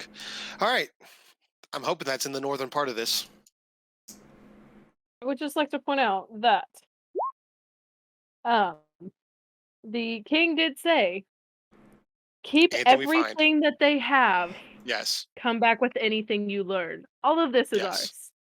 Yes. Oh, he wasn't. Yes, that was already understood. It is. Are we making our way to the northern Yep. room? I Yeah, think so. If you guys want, There we was can try to figure out what this room is, or this is a great place to stop too. It's up to you guys. If you want to try and finish this last. It's New Year's. I'm good. If nobody else is good, I understand. But we got a half an hour to try to find this room. Okay. I know some of us look like we're a That's little fine, tired, so. everybody. That way we can. It's just next been a session long we week, are- man. Okay. Working having in a great medical time. service is not fun during the holidays. Yep. I hate it. All right. Well, let's try to knock out this last room then. Are we gonna fast zombies are still carrying him everywhere we go. Sure. Yeah. Carrying the dragon thing. So. There were no other doors that we didn't explore, right? No, I think it's just this. Okay. Pretty sure. Yeah, that's Yeah. the only one that's I the see last left. one. Yeah. Yep. And there was no traps. I'm pretty sure I walked down to this. I walked down to here before I'm coming back and meeting with y'all. I don't remember there Yep. being any traps. Okay. Any and all traps have been triggered, so I don't think we're gonna. At least the ones that we know of have been triggered. All right. I'm going You to. guys didn't go around that corner just because it was a blind corner, or No, well, so at that point, there was enemies around in this down area right here. They ended up getting a fight. I was split from them, so I thought I Gotcha. could go up here real quick, and then I decided it was not the best to keep going up this direction by myself. So I came back. Maybe there weren't enemies. Oh yeah, we split. I think this was all like grayed out, blacked out. So we were trying to see if they connected, and it didn't look like it. So we just decided to come back. Can I get a spelling on that dragon's name? Yes, real quick? I threw it in Discord. Oh, okay, cool. All right. How are you guys approaching? What do you hear, Leaf? Busting in. Busting in. Yeah, Leaf is Hands up! gonna. She'll like peek around corners, do her thing, listen for things. Don't make fun of me, glitchy. You got this, Leaf. As I look like Maldus. All right, you do find a door. However, first look at this door is that there's no doorknob. There's no lock mechanism. Is there a riddle somewhere? It seems like some type of stone, type of like different stone that you can very clearly see is meant to open in some way or another, but there's no, you attempt to, if you'd like, you can attempt to push on it, but it seems to be pretty solid. Yeah, she's gonna like, while everybody else is trying to figure out what they want to do, she's gonna like push on it, try to slide it, like everything she can think of, try to like get one of like steal a dagger out of her backpack and like stab it in there, try to like do all of her stuff. Can I investigate one of the statues? Sure. can this statue? Yeah, I would also like to investigate, specifically looking whether or not the statues can be moved. That's a statue. Damn, that's a nice statue right there. Yeah, everything you try to do just doesn't seem to be working. What would you like to do, Yoder? I would like to figure out if the statues can be. Oh, never. Wait, damn it! That does not correspond with what I was thinking. I would still like to investigate that. I want to investigate the statues. Okay. I got 10. Ran, you. I also help him with investigating statues. Sure, you can add the assist action, or if you want to roll yourself, you can. Well, I'll assist Ran. I'll help him out. Let him take the lead here. Oh! Let's go. Natural 20. You Figure out and solve this. you look at the statues, and as you look at them, you notice that these statues, upon touching them, moving them, Like in another room or something like that. they, as you mess with them, Ran and Cal, they seem to rotate. As you accidentally seem to push one, it just kind of slides across the floor, but it's almost like it's on a rotating platform.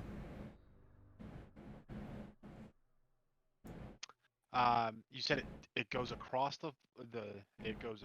I can slide it across the room, or that it can rotate. that it rotates. So as you're checking it, you and Ran, Ran and Cal, you move it and it ends up rotating itself like that. Perfect.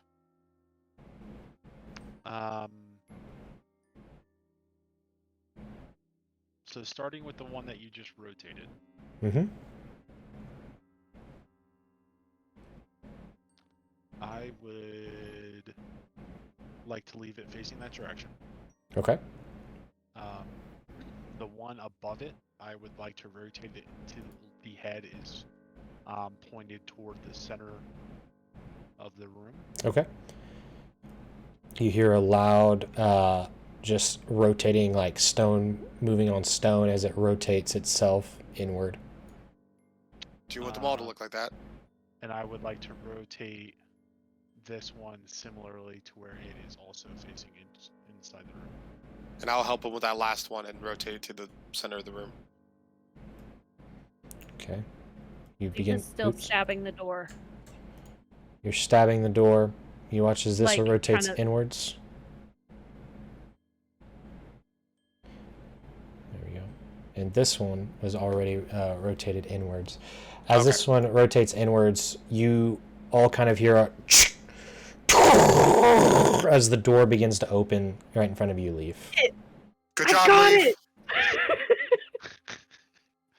I feel like that entire time, like Frederick goes over, looks at the statue, like, "Nah, those can't be part of it." And I go over and I'm sitting there helping Leaf, like, "No, try putting the knife like right there." And then she just sticks it in, like, "Oh, you did it!" Hey guys, we opened the door. Oh, wonderful! I got the Good job. statues. All right. As the door opens, you all can easily see within the room. Let me get my reveal. Drum roll, please. The room's empty. Oh, big chest. This is the storage room. Big chest. It's mine, Ran. It's You walk in and mine. immediately are greeted with what look like chests, It's the party. crates, and a lot of stuff piled up on the floor. There's also bags of things and barrels, and a lot of shiny things. Looting time? I would Random like- cast banishment on Cal Leaf. I don't think you have a high enough level. I'm like, yeah, it's instantly throwing a punch. You don't gotta banish Cal. Cal's already out of it at this point.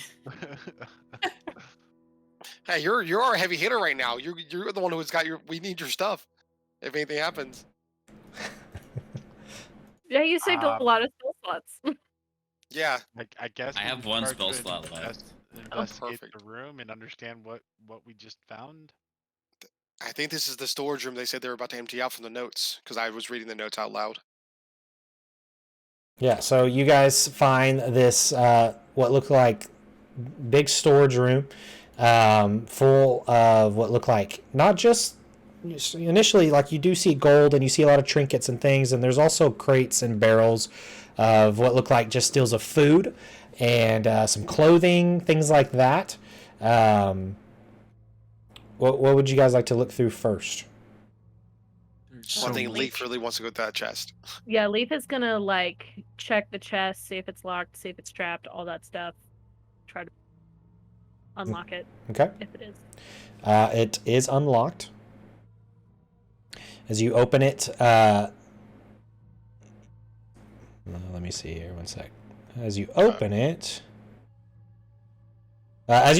you see these very large gauntlets in this chest. They're heavy, and looking in them, you gain the gauntlets of ogre power.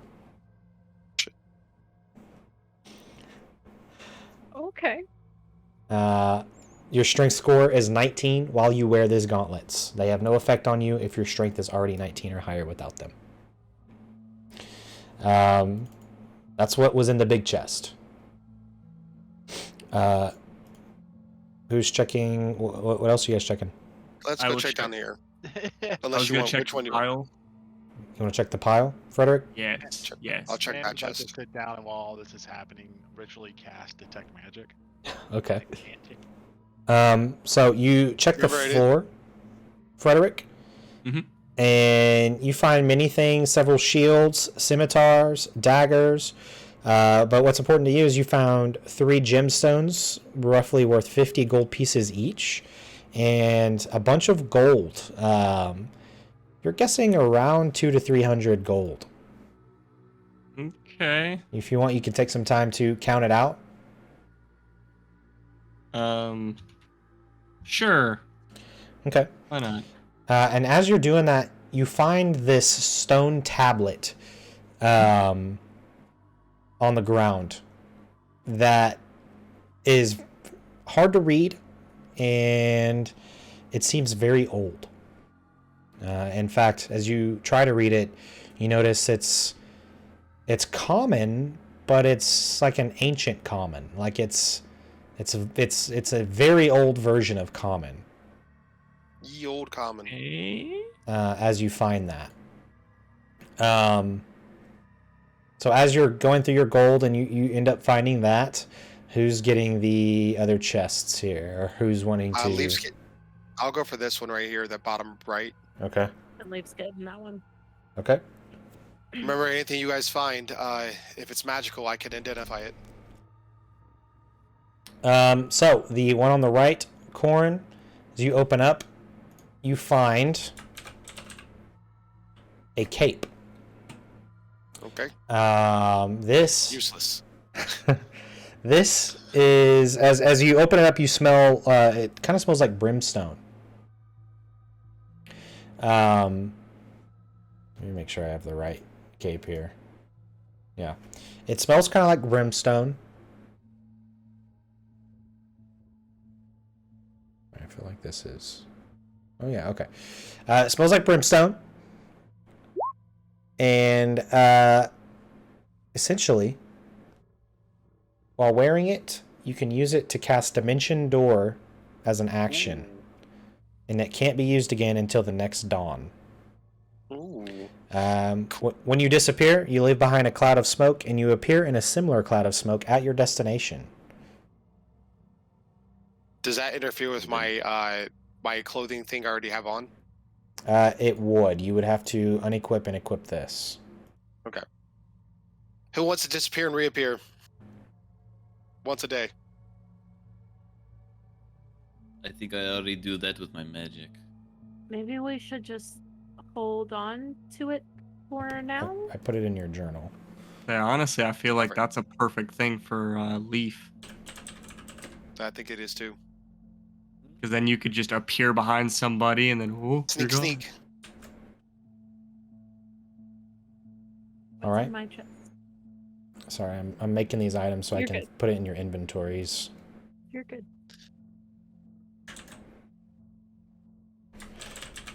I thought it was the monster bunk. Like, so Oh. far, Frederick's just look around, all you guys find is cool items. Like, I found an old stone tablet. Well, Can you read it? while Leaf is like walking past Frederick to get to this other chest, she's gonna be like, "Let me know if you find any really pretty daggers," and just like go to the other one. Did I find any pretty daggers? You find some cool daggers. Hey. Maybe not pretty, but they're kind of cool. Okay. Cal, you search the chests and you find what seem to be a lot of, or I'm sorry, not chests, the crates. You find what seemed to be just a lot of food, nothing, and some clothing. Doesn't seem like a lot of it's just cultist robes and stuff like Good old that. elf pudding. Any rations? You do find some rations, yes. I'll take some of the rations actually, if I can grab some of those and just Sure. throw them in my bag. Yeah, it seems like there's a good stock of supply here, so you could have, I'd say maybe 20, 30 rations. They had them stocked up in here. I'll take like 10 because I already have 10 on me, Okay. and I'll just point out to everyone else that there's like 20 more rations in here that we can split up. Actually, I won't even take 20. That's a little high for me. Actually, I'll take 5. I'll leave like the 25 other rations in there for everyone else. Yeah, me Alright. would also take 5. And then Leaf, you check that last chest that is unlocked. As you reach in, you just see it is full of gold. You can take the time to count it if you'd like. Well, she's gonna start by like dumping it out and checking the bottom of the chest. It is solid. There is no false bottom. Then you'll just pop down and start counting the gold. All right. Like putting it in 5 different piles. As you start to count it, Frederick kind of stands up and he makes this comment. Can you read it? Kind of. It's common, but really old. Here, take a look. If you want to spend 10 minutes, we can relax here and I can read it. Sure, why not? We'll do that, and I'll count this gold. So, because I'm gonna If it's too hard to read, I'll ritual cast comprehend languages. Okay. Well, as you take a look at it, it's not that it's magically difficult to read. It's that this is a very worn piece of stone. It's so worn that the letters, like many of the letters and sentences, have just been like degraded away or like rubbed off from the stone itself. But you are able to make out some of the words in the language. It is as you read it, it seems like it's just like to us out of character, it'd be like Old English essentially. Yeah, but that's what I was thinking. as you're reading it, this is essentially what you are able to find. And I will just post this in our Discord so you guys can all kind of read it at once.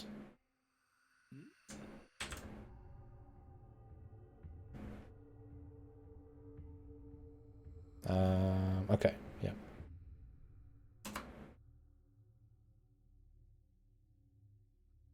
Very difficult to read as the stone itself is not in the best condition at all.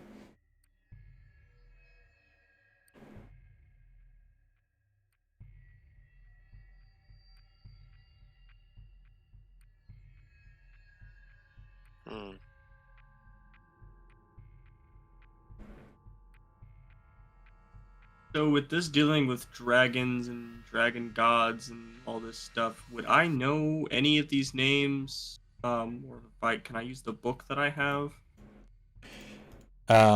Yes, you can make a history check.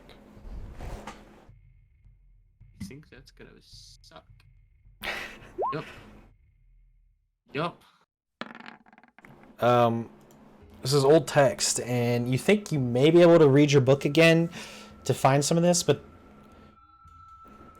some of this seems right, but you don't recognize the name Rayatala. You don't recognize the name or place Timberoth. You don't recognize even some of what this is exactly even talking about. To the best of your knowledge, the way the world kind of began was a little bit different, and how and just kind of how there was the great calamity of evil. Under your knowledge was that it was like hell's opening up, and there's a lot of talk about the goddess Torna being involved, and a lot of things like that. But this and it speaks a little bit of that, but this is all you can gather from this tablet. It doesn't seem it seems a little bit off, you could say.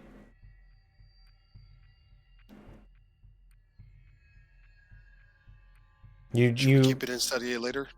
You do know that dragons at one point did have a lot of power, but to you, Frederick, you don't recall dragons being the it seemed like they were this powerful. Under some sentences, evil dragons, and then there's some hard hard words to read there, but you can make out that where it says, and others from unknown realms were dealt with, but at a cost of, you don't quite understand that. What does it mean from unknown realms? And why it makes it seem like evil dragons were a very, very big issue at one point in time. And to your knowledge, they've never really been a huge issue. The only place that you guys know, or that Rand would know as well, is that the Scorched Lands in Telestia were a land where dragons did scorch that land using fire breath. However, it wasn't all of Telestia. It was just that portion. I think this is something to shelve for a later date. Yeah, works. If if everyone's done counting and getting their rations and everything else, I think we need to make haste back to the city. How much gold did he find? In the chest? Yeah. 300. You find 300 Total. gold in that chest. Yep. Okay. How much did I find on the floor in that pile? You found 207 gold. Ow. You guys kind of got loaded. Hey, the monk isn't poor anymore. Please give 60 of the gold to everybody. Okay. Not poor anymore. Frederick, you feel that familiar feeling of Thornton reaching out to you. You felt it before. I look around real quick and I'm like, I've got a call, and I walk out the room. You guys watch Frederick leave. Frederick, you walk out the door. How far are you going? Just out, right there, just around the corner. Okay. And then just holding on to the amulet. You hold on to the amulet and you feel Thornton's presence wash over you again as you hear a low growl. And you know it's him as he hear his familiar voice. Frederick. Yeah, I'm here. You weren't supposed to find that yet. Find what? That tablet. Why? It speaks of things you are not ready to learn. I don't know, something brought me here, so... What is it talking about? What does it mean? There's pieces missing, but... Things from other realms, evil dragons being more powerful... What is it talking about? It's not time.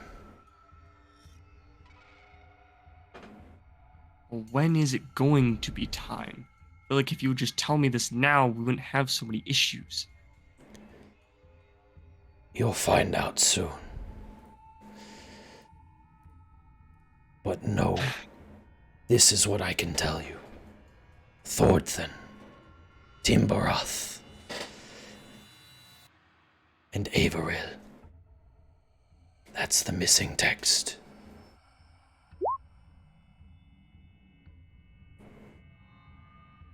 We fed off the great calamity of evil, and you are not ready to learn of the rest. See about that in due time, but appreciate you telling me some of it. Show no one that tablet. Oops. The Unbroken may see it, Understood. but show no one else. Got it. I'll keep it on me at all times. The protection of Rayatala is too great. Understood. As you feel that presence fade away. Holding onto the tablet, I just slip I have it the into. tablet. You have the tablet. I quickly walk into the room and I'm like, "Hey!" As you I'm walk gonna into need that. as you walk into the room, do you think we should talk to the king about this? Nope. No. I'm gonna need that. Don't talk about it. Don't tell anybody about it. Don't question me. I'll tell you later. Good? No. I What? just. You know, You you run out of the room, crazy, yeah, had a call. and then you come back in Or with a then, huff. A call? What's a call? whatever. For then, my deity, he told me not to show anyone. Don't use the quotation marks. You know I don't like when you use the quotation marks. He told me I do the same thing to with not. He told me not to show anyone the tablet. Kind of already showed you guys, so he made an exception, but he said not to show anyone and to keep it safe, and that I wasn't even supposed to know about this stuff yet. And why don't we destroy it? I need think it. we need to research it. True, but it's secret. So I'm gonna take that and I'm putting in my bag. Thank you. And I take it and I slide it in my bag. All secured. Keep it close. Alright. Leaf picks through and picks out the daggers. Okay. You find And sees if she finds anything else interesting that he might have missed. you find So basically- 5 perfectly capable daggers. So basically, what you're saying is we're adding another calamity, another ridiculous task onto our list. Just add it to the rest. Can we at least clear our names? Can we at least take care of the Black Hand? Can we at least figure out all the things that are fucked up in our lives before we go off fighting dragons? Hey, who knows? Maybe all this connects all at the end. Just gonna give a very tired sigh. Rand's oddly quiet in the corner, just sitting on a chest. You also feel a I great. got a call. He's got a call too. Rand doesn't feel anything. Oh, okay. I'm just kidding. Go ahead. Wherever you're going. Torna is like trying to reach out to you, and you sent her the voicemail. So no. I thought you were going in a different direction with that. No, yeah. I'm glad to take her call. Oh no, you do feel the presence of Torna kind of fall over you as well, and internally, you know that tablet is ancient, and you know there's some sort of confirmation that this is a very important relic, maybe, and it speaks of an ancient time. Is kind of what you feel, and you're feeling that from Torna as you even hear her voice kind of whisper into your mind. There's more than what we've told you, Ran, but it's not time to tell you yet.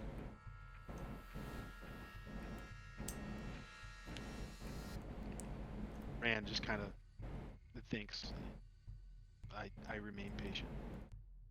And she kind of, I know this may be very hard, but the gods of this world, we're not supposed to let this information get out just yet. As she begins to fade away from your mind as well. Like both of our deities are like our parents. Like you'll know when you're older, or we'll tell you when you're older.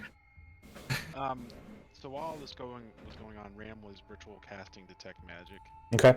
I'm assuming the gloves, the cape, give off some sheen. Did the tablet itself give off anything? It didn't. It didn't feel magical at all. And there's nothing else magical in the room besides objects that you're already aware of. Right. The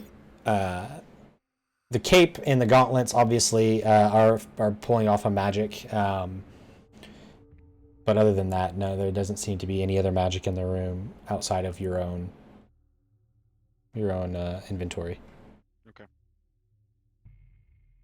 Ram will just kind of look at, take what you can carry, but remember we still got to get out of here. And kind of adjust the sack on his back and start to head out the door. Follows. All right. Yep. As you follow out, Cal, Carrying the you're corpse the of Dragon last. Fang. Do I? You're It's carrying like that carrying corpse? the corpse of Dragon. Yep, all the way back to the kingdom, To to the city. As you're walking your way Wonderful. out, Cal, you even feel a shit. stinging voice, and you almost don't even understand it. As it's a female voice, but it stings as it almost enters your brain. It's like an instant headache.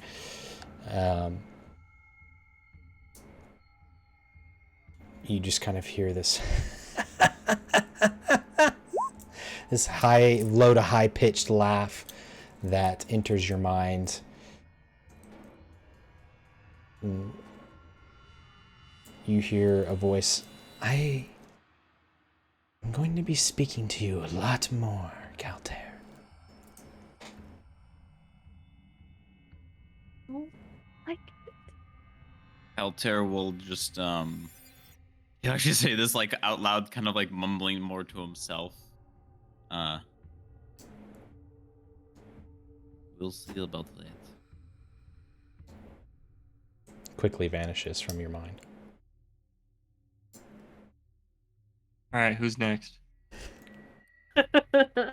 What god is going to touch a leaf? As you guys are walking out, it seems quiet. And Corin, no, I'm just kidding. No, I don't need that. No gods I are don't gonna talk to believe the Corin. gods. Get the fuck out of here, Crexius. Get out, fucking. Yeah. I'll talk to you when I'm ready. You answer to me. Yeah, you guys begin to pack up and head on out, and that is going to be where we end off today's session. So next time, you guys are going to be headed back to Esseron to deliver the news of the hideout and clear your name. That's why I did that. And then from there, it's the Black Hand. Just so I can like put it in my notes. How long has it been since the last time Leaf wrote a letter to her mom? It has been. It's been many days. I believe the last time you sent a letter was on you guys were walking to Esseron. Correct me if I'm wrong. I couldn't remember if it was that or if it was when we were in the. I believe that was library. before Myrta, even. No, or maybe it was right after. Was it right after Myrta? It was before because you already had the letters of sending. I'm pretty sure she said we all sent letters on the caravan back, because that's where we were like as we're doing bodyguarding, and then we haven't sent any letters since we were captured and sent on this quest. Yeah. Because I sent letters to Rand as we were riding on the caravan. Right. Letting him know what was going on. Yeah, I would say it's been probably a few days or so, at least. Okay. And we're Checking my notes here. Okay. Makes me so uncomfy. Okay. Yeah, guys.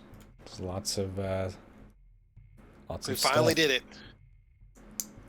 Yeah. Finally got through cleared the whole dungeon. I'll try to I'll try to shorten 100%. them next time. 100%. Do we Oh, it's great. That was good. do you know? Do we level I think it was up? perfect, you know, honestly. maybe? I think it was perfect. Do you? Let me Quick Maybe I've see. talked to the king. I don't know. clarification, because of the way we described it last session. Is Rand here physically, or is it a? I touched you. No, like there's a physical presence, but is it? Is it like a Pike when she comes back from? Yes. It's exactly like Pike being there in kind of a spiritual presence, essentially. You're there, like, kind of physically, but not fully physically, enough to, like, get hurt and stuff, for real. But, like, you're only there because Torna has kind of given you that ability to be there. And as long as you're able to kind of keep meeting with us, eventually that may change. So. Okay. But, yeah. By the way, my schedule is very open now. So I'm good for any day. Oh, okay, cool. Awesome. Oh, yes, and yes, you do level up. Oh shit! So many things. Don't tell me that right before I was going to go to bed. Sorry. Now I'm like, oh, I can't sleep. I'm gonna stay up. Yeah, I'm like, I gotta look up all my spells. What can I can I get now? I've been sitting here looking at like feats and all this other stuff for stuff that's come. Like I'm trying to. I need to take a feat at some point. I feel like I just every time I try to do it on the roll 20, it doesn't work. Just has that one, or it just tells me I don't have a feat this time. How were we doing the HP rolls? Roll. I think what I've done in the past was roll, and you can choose the average or whatever you roll. I would just say roll once. If it's higher than the average, you can take it. If it's not, then just take the average. Now, I know that's probably changing it up from what we've done in the past, but I think that's it's pretty consistent. Yeah, I think that'll be the best way to give it to you guys when it comes to health. Because somehow our Broke has more health than our Cleric. Like I don't know. Oh, never mind. How much health do you have normally? Me, I have right now my maximum's at 52. Oh my god, I do have more health than you. Mine's at 65. Well, I'm at 58. I'm at 58. Not high, so. I have I fucked up my makeup character. My con's like higher than what it should be. I straight up dumped into my con. I knew it was wisdom, gonna be fun. Wisdom was my big roll. So, and then all my other rolls were very close. So, like, yeah, actually, it was I rolled. I think was it 18? Yeah, 18, 2 13s, a 12, and a 10, or something along that line. So. Is it the? Somebody tell me how to level up again. It's been a minute. So you click. You press the button. You click the wheel in the top right on your character's page. Should be right next to the spells button. And then scroll down, and there'll be 3 columns. Bottom right, launch level plus a character mancer. You want to press the launch level 1 character mancer.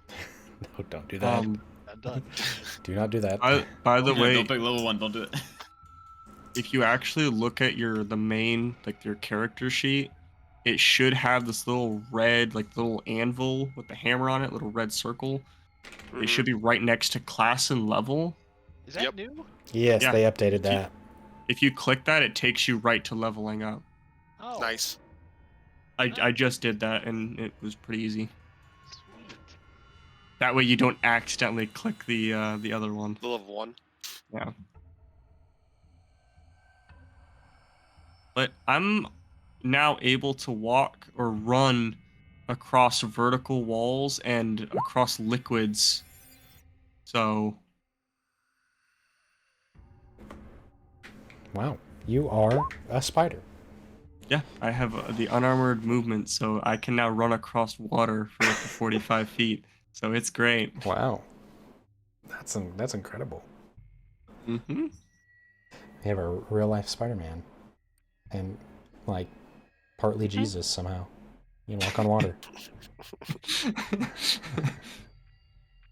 Guys, I have action surge now. Hey. Oh my god. The 2 fire 4 splash? daggers. Damn. The multi-class. Nice. Do you have the throw fighting style? I got the 2 weapon fighting, and then Oh, okay. because I can use that for my daggers, and then I Right, have yep. action surge now. That's gonna be good. Now you gotta get more belt, more. You have all the daggers you need. Just put them all in. We gotta get you more special daggers. I only need 2. I have 1 dagger of venom that I have yet to use, and then I have my elven dagger, and then I have my crystal sword. And those are the ones that are attuned to my belt. Don't know why I put this sword in there. You could throw your sword. Just fuck them up. I mean, I could. Yeah. Cool. Yeah, Cool. I'm probably All gonna right, be y'all. messaging you in that 20 about some questions about Yeah. what spells I want to run.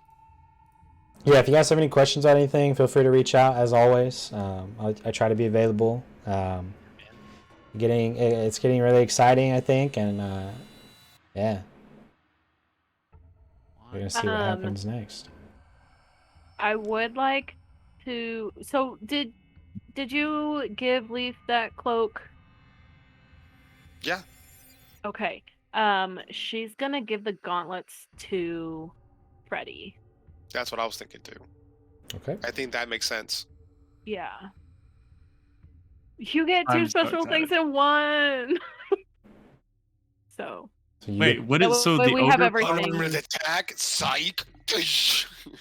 I mean, I don't know what your strength is at already, but I What don't. does your strength increase? My strength is at 16, but you said So it it goes to increases to 19. It's 19? up to 19. Yes. Where I it just is. put it in your journals, in the respective journals. Cool. So.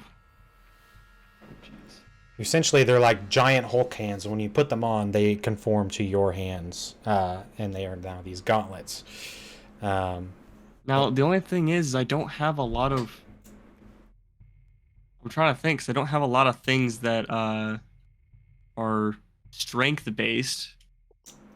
But Well- I guess they will still help me with strength saving throws or something too. So I mean, if nothing works for anybody, if it doesn't work for anybody, we'll just sell it or trade it at what's her face's place.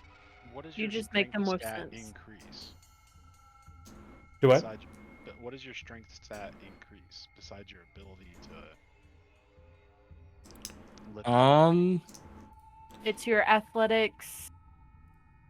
I mean, yeah, athletics. I think that's it because I use Yeah. dexterity as a monk. I use dexterity for all of my attacks. I wish they were green But, and made smash noises. Again, I guess I could. strength. I mean, I guess I could that's just still throw that pretty in the useful next just time in they- case if I need to do a strength they saving use it. throw or athletics. So I'll still keep them. And who knows? Maybe someone down the line might need them. So Mm-hmm. If you attack with, I'll I was gonna say if you are a melee fighter and you attack with strength, then you can add that instead of dex if that's higher. If you're using weapons that can cycle between strength and dex, and that could be higher potentially, but it's up to you. if I level up my strength, which I'd have to wait for another level up, but if I level up my strength one more level, then I'd get up to 20, so it'll be a +5 instead of +4. But currently, if I do the gauntlets, both my dexterity and strength will be a +4. So it'll be pretty even. The gauntlets will cap you at 19. They like you. Oh, that's right. They don't. So like if you increase your strength now, it won't go to 20. It'll go from wherever it was and increase there. It's still handy. I'll still take them. Yeah. So. I do have a question about the cape, though. Okay. So my only experience with Dimension Door is Scanlan. So is this cape like the Dimension Door spell in which I can take somebody my size or smaller with me? I would say yes, because it's allowing you to cast Dimension Door as an action, essentially. Bo has this in the second campaign. She uses this. She has this cloak. I haven't seen the second campaign yet. Oh my god! Oh. I'm still in the first campaign. I'm working my way through slowly. Yeah. You can bring people with you. within the, I believe it's just 6 seconds that you can fit people through it. I might be wrong, but I think it's just one person. it acts. Yeah, it's because it's like not tree stride. You have to but grab like, somebody and like go. Yeah, it's your size or smaller. One person can go through with you. Gotcha. Yeah. Yeah, Because it's he always instantaneous. None of us. But there are people that are my size that I would like to rescue from places. That's true. Yeah, you can Go bring have one fun with willing that- go have creature. fun with that elderly couple. Go get my brother. Oh my god. He'd be fine. Do I have do I have level 5 spells now? Ooh. Are you level 10? Or does that happen at level 9? Oh, I'm trying to figure out. Interesting. For I'm really nat 20, if you can, if there's a way to, if you can add the item into my inventory. Yes. What are you wanting me to add? Sorry. The gauntlets of ogre power. Oh, that yes. Way, yeah. I don't know how to do that. Yeah, into your character's inventory. Yeah. Yeah, I get 1/5 level spell slots. Nice. Yeah. Good spell. There we go. Ooh, that's my 3 attunements right Yeah, there. and so if you click the check mark, it'll have you equip it on your character sheet, Glitchy, and then it'll automatically change your strength. Perfect. Yep, I see it now. That's awesome. Yay. Oh, I now have these bulky gauntlets covered in lightning when I punch people now. Yeah, dude. And they make little Hulk smash noises every time. Oh god. Thanks, Kyle. Hulk smash! Yeah, thanks, Kyle. Kyle in my chat. This Hulk person must be pretty strong. Cool. All right, guys. I'm going to head out. If you have any questions and stuff, always feel free to hit me up. I appreciate it, guys. Great This job. was fun. Night. See y'all in a couple weeks. See you guys. Y'all take care. Bye.